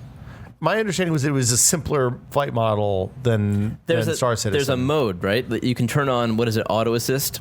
So that I'll be turning that on probably to start with. So that it creates a sense of friction in space, and it will slow you down if you start. going so different you have directions. so you can wing Yeah. fly basically, Right, but if you turn that off, it's real physics. And are the controls? Yeah, we're running really late. Do you have to balance the power and stuff like that manually? You can balance power. That's what one of the hats are for. So Okay. when you're flying, you have system, engine, and weapons. And when you're in a fight, you can distribute. One's for engines, one for shield regeneration, and one's for weapons regeneration. But everything can be upgraded. Interesting. And people are, you start off, and you're like, oh, Sidewinder, 10,000 credits. People are earning millions and millions of credits every day. I mean, they're. Are they adjusting the economy to make everything continue to Yes. work? Okay. Let's take a couple questions. Emails? Well, but we do the other one. Emails. 'Cause it's, we don't do emails. We do Emails? No. Questions. Boom. If you have questions for This Is Only Test, the email address is podcast@tested.com. Our first question comes to us today Where is my thing? There it is. Okay. From Rowan. Says, hey guys, Rowan from New Zealand here. I'm interested in your take on the future of headphones. Has anything stood out to you at trade shows? Do you think that wireless headphones will ever become more popular than wired? I love my Bowers and Wilkins C5s, but they've recently started cutting out again and the warranty has expired. I'm not sure if I should save for another pair of C5s or look elsewhere. Any suggestions? I think on the C5s you can replace the wires, can't you? Usually my understanding is that that's going to be what's going to cause your cutouts. Yes, you can replace them. And I would also, even if they are out of warranty, I might send Bauer and Wilkins a note and see if they'll replace them because they're generally pretty good about warranty repair stuff. What do you guys think wireless headphones are going to take off? I would assume so eventually. It makes sense. I mean, I would imagine once you get to the point, theoretically, that wireless is as good as wired, why not? When you just put in a bud in your ear and there's no wires or no big battery pack dangling outside? Yeah. Maybe. And there's no degradation in sound quality or anything, and batteries I don't last. think people care about degradation in sound quality. I don't want to have to charge more stuff every night. I'm already capped out on what I want to charge, I think. I mean, it is nice not to feel tethered. Yeah, I mean, I kind of think that the smartwatches may drive more of that stuff because if you have the earpiece in that lets the computer talk back to you in a private way instead of bellowing out from your wrist, I think that's maybe an argument for the return of a Bluetooth headset equivalent. Just like her. Yeah, just like her. Scarlett. Richard writes in and says, I recently realized I hadn't gone skating since high school or possibly even junior high. Then I realized the same could be said of snowboarding and bowling too. Each year around midterm, schools in my area would have event days where everybody would go to the rink, bowling alley, ski slopes, movie theater, etc. I got to wondering what sort of events your schools did when you were growing up. I sort of assume that not everybody knows how to skate or ski. There probably is an abundance of rinks or ski slopes. So what sort of events did your schools do? Jeremy Williams, let's start with you. You're in Chicago. Did you have event days where you skeeved off and went and did something fun and it was on the clock for school? I did not go. I lived in Chicago later in life. Oh. I grew up over in the East Coast. And my school actually, instead of doing, I went to a prep school. So instead of doing gym, you could do skiing. Wow. Which was like the greatest thing ever. They introduced it my senior year. Where did you go skiing in Northern Virginia? Whitetail. In West Virginia? No, I went to high school in Pennsylvania. Oh. So you were, okay.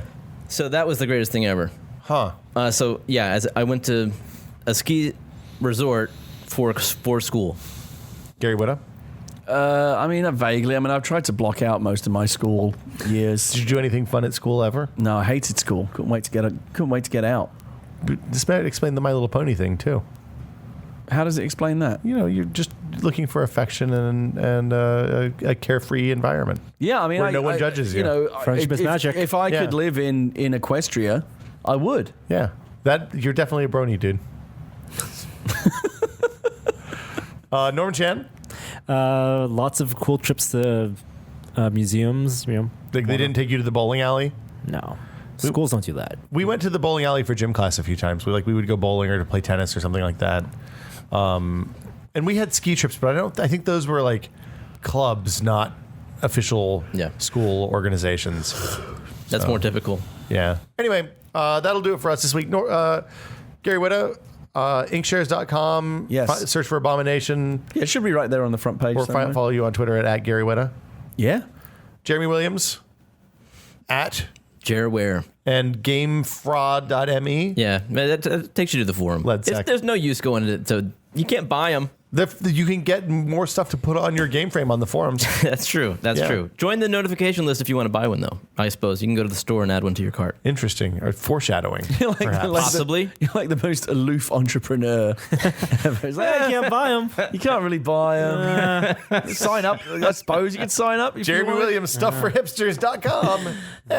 We'll make it maybe. Norm Chan, what's going on with you? Snapchat, Snap Snack, Instagrub, Snap Snack. You make your app, I'll make mine, and may the best man win. Wow. Both URLs already taken. Oh, no doubt. Yeah, you got to go to insta.gr.ub or something. I don't know. We'll be back next week with another episode of This Is Only a Test. This is what happens when you record 2 podcasts in one day. Today's outro is from Jetlag 2 because I forgot to grab one. Here we go. Hi there, I didn't see you. Test it.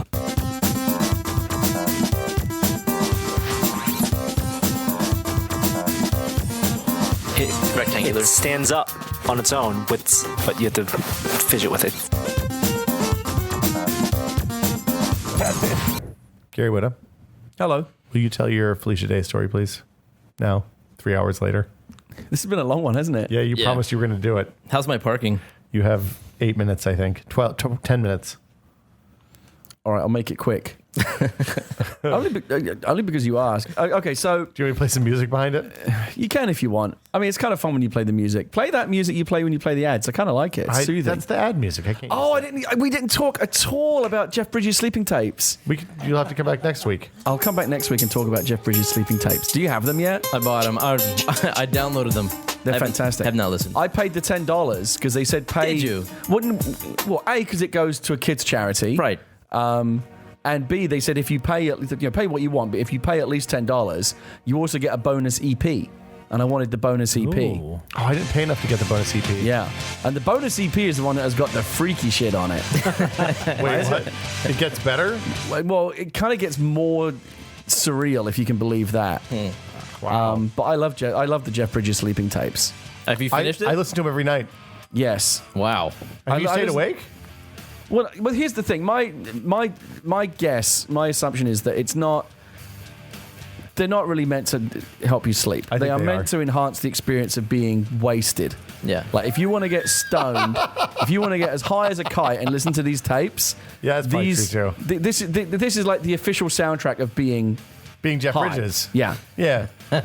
yeah. I like I the mean humming. that one Temescal Canyon when he takes you on a hiking trip up to the top of Yeah. Temescal Canyon and then you hang glide off the top.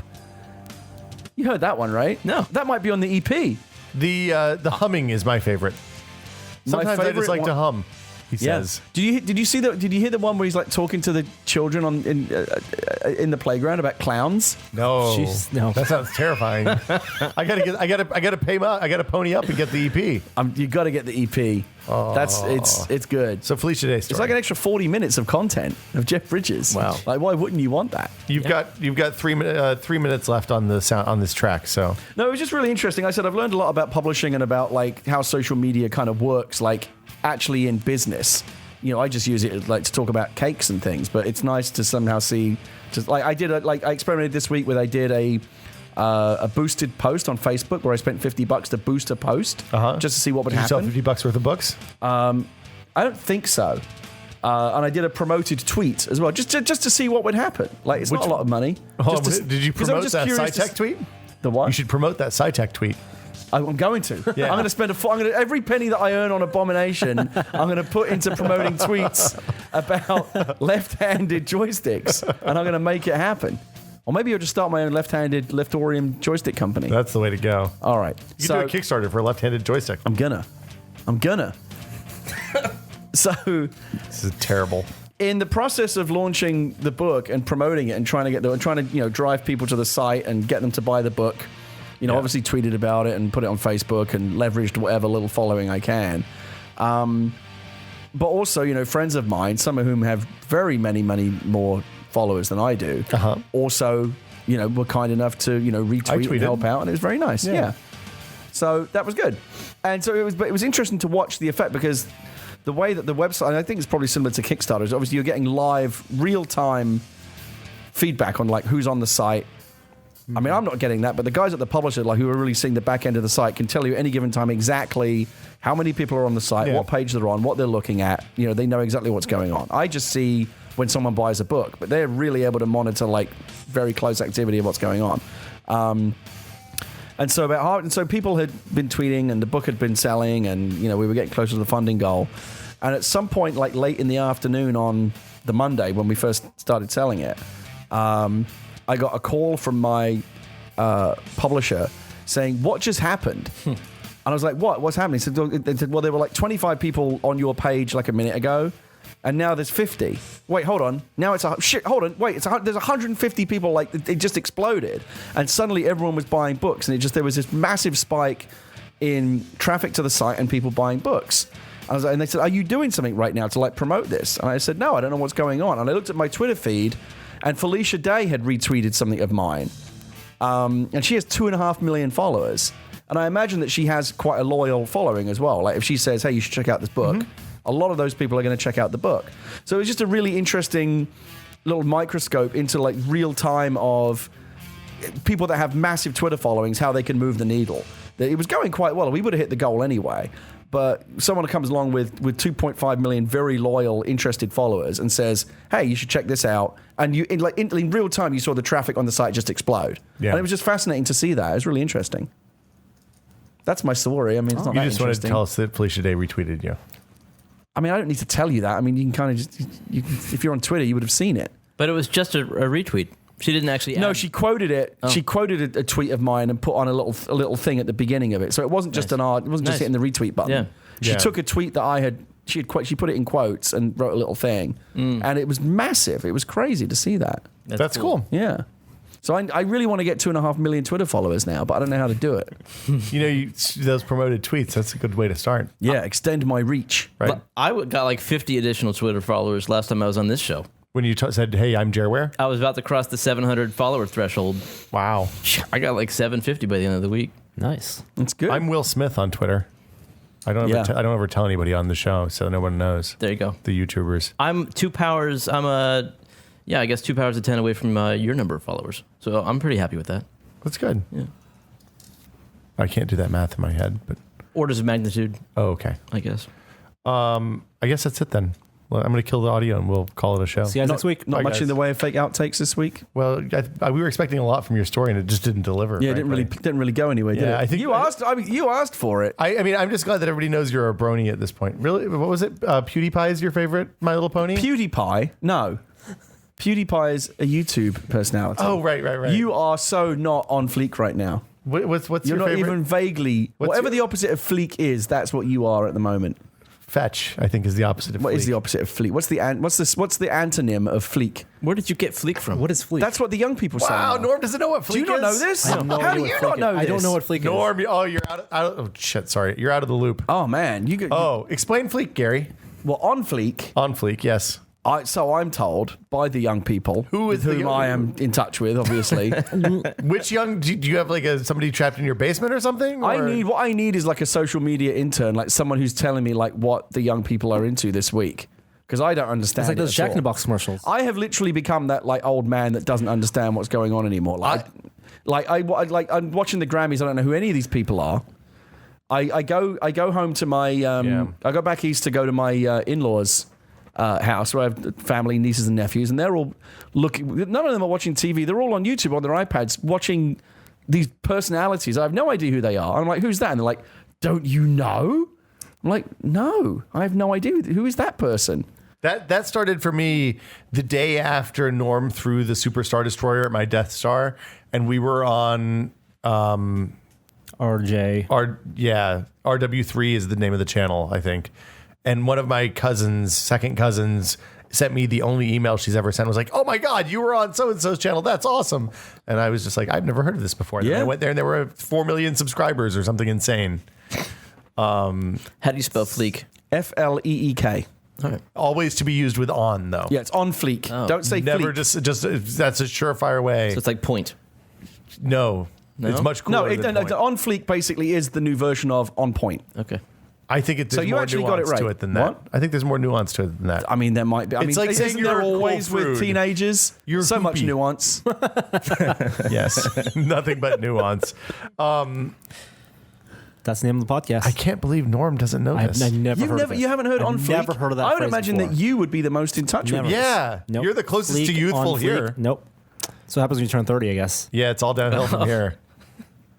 Wow. Yeah, that's it. You don't get the emails anymore. Well, you know what's going to happen is our kids are going to be the right age in like 7 or 8 years that will know about this stuff, and Norm will be where we are now. I'm kind of relishing though my older years where I get to be like the mortifyingly embarrassing dad, Dude. That's like trying to be cool and relevant, like the "How are you doing, fellow kids?" Like that, the Steve Buscemi guy, desperately trying to be cool, but like not in any way being authentic. I was working out of somebody else's office, and somebody who I would guess is probably 23 asked me how to use eye drops because I looked like a person who could explain how to use eye drops.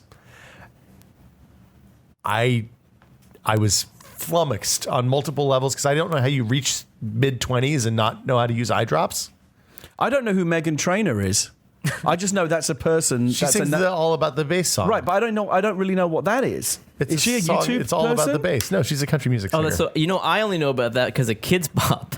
Kids Bop is a series of like CDs where these kids sing pop songs. Yeah. And they make the lyrics all saccharine so that they're not offensive to parents. Well, I was watching iCarly in an attempt to try and get relevant, and then I realised that the show's been off the air for 5 years. So I learned all this shit. I was 5 years old. You should check out Hannah Montana. No, I used to watch that when it was on. I remember.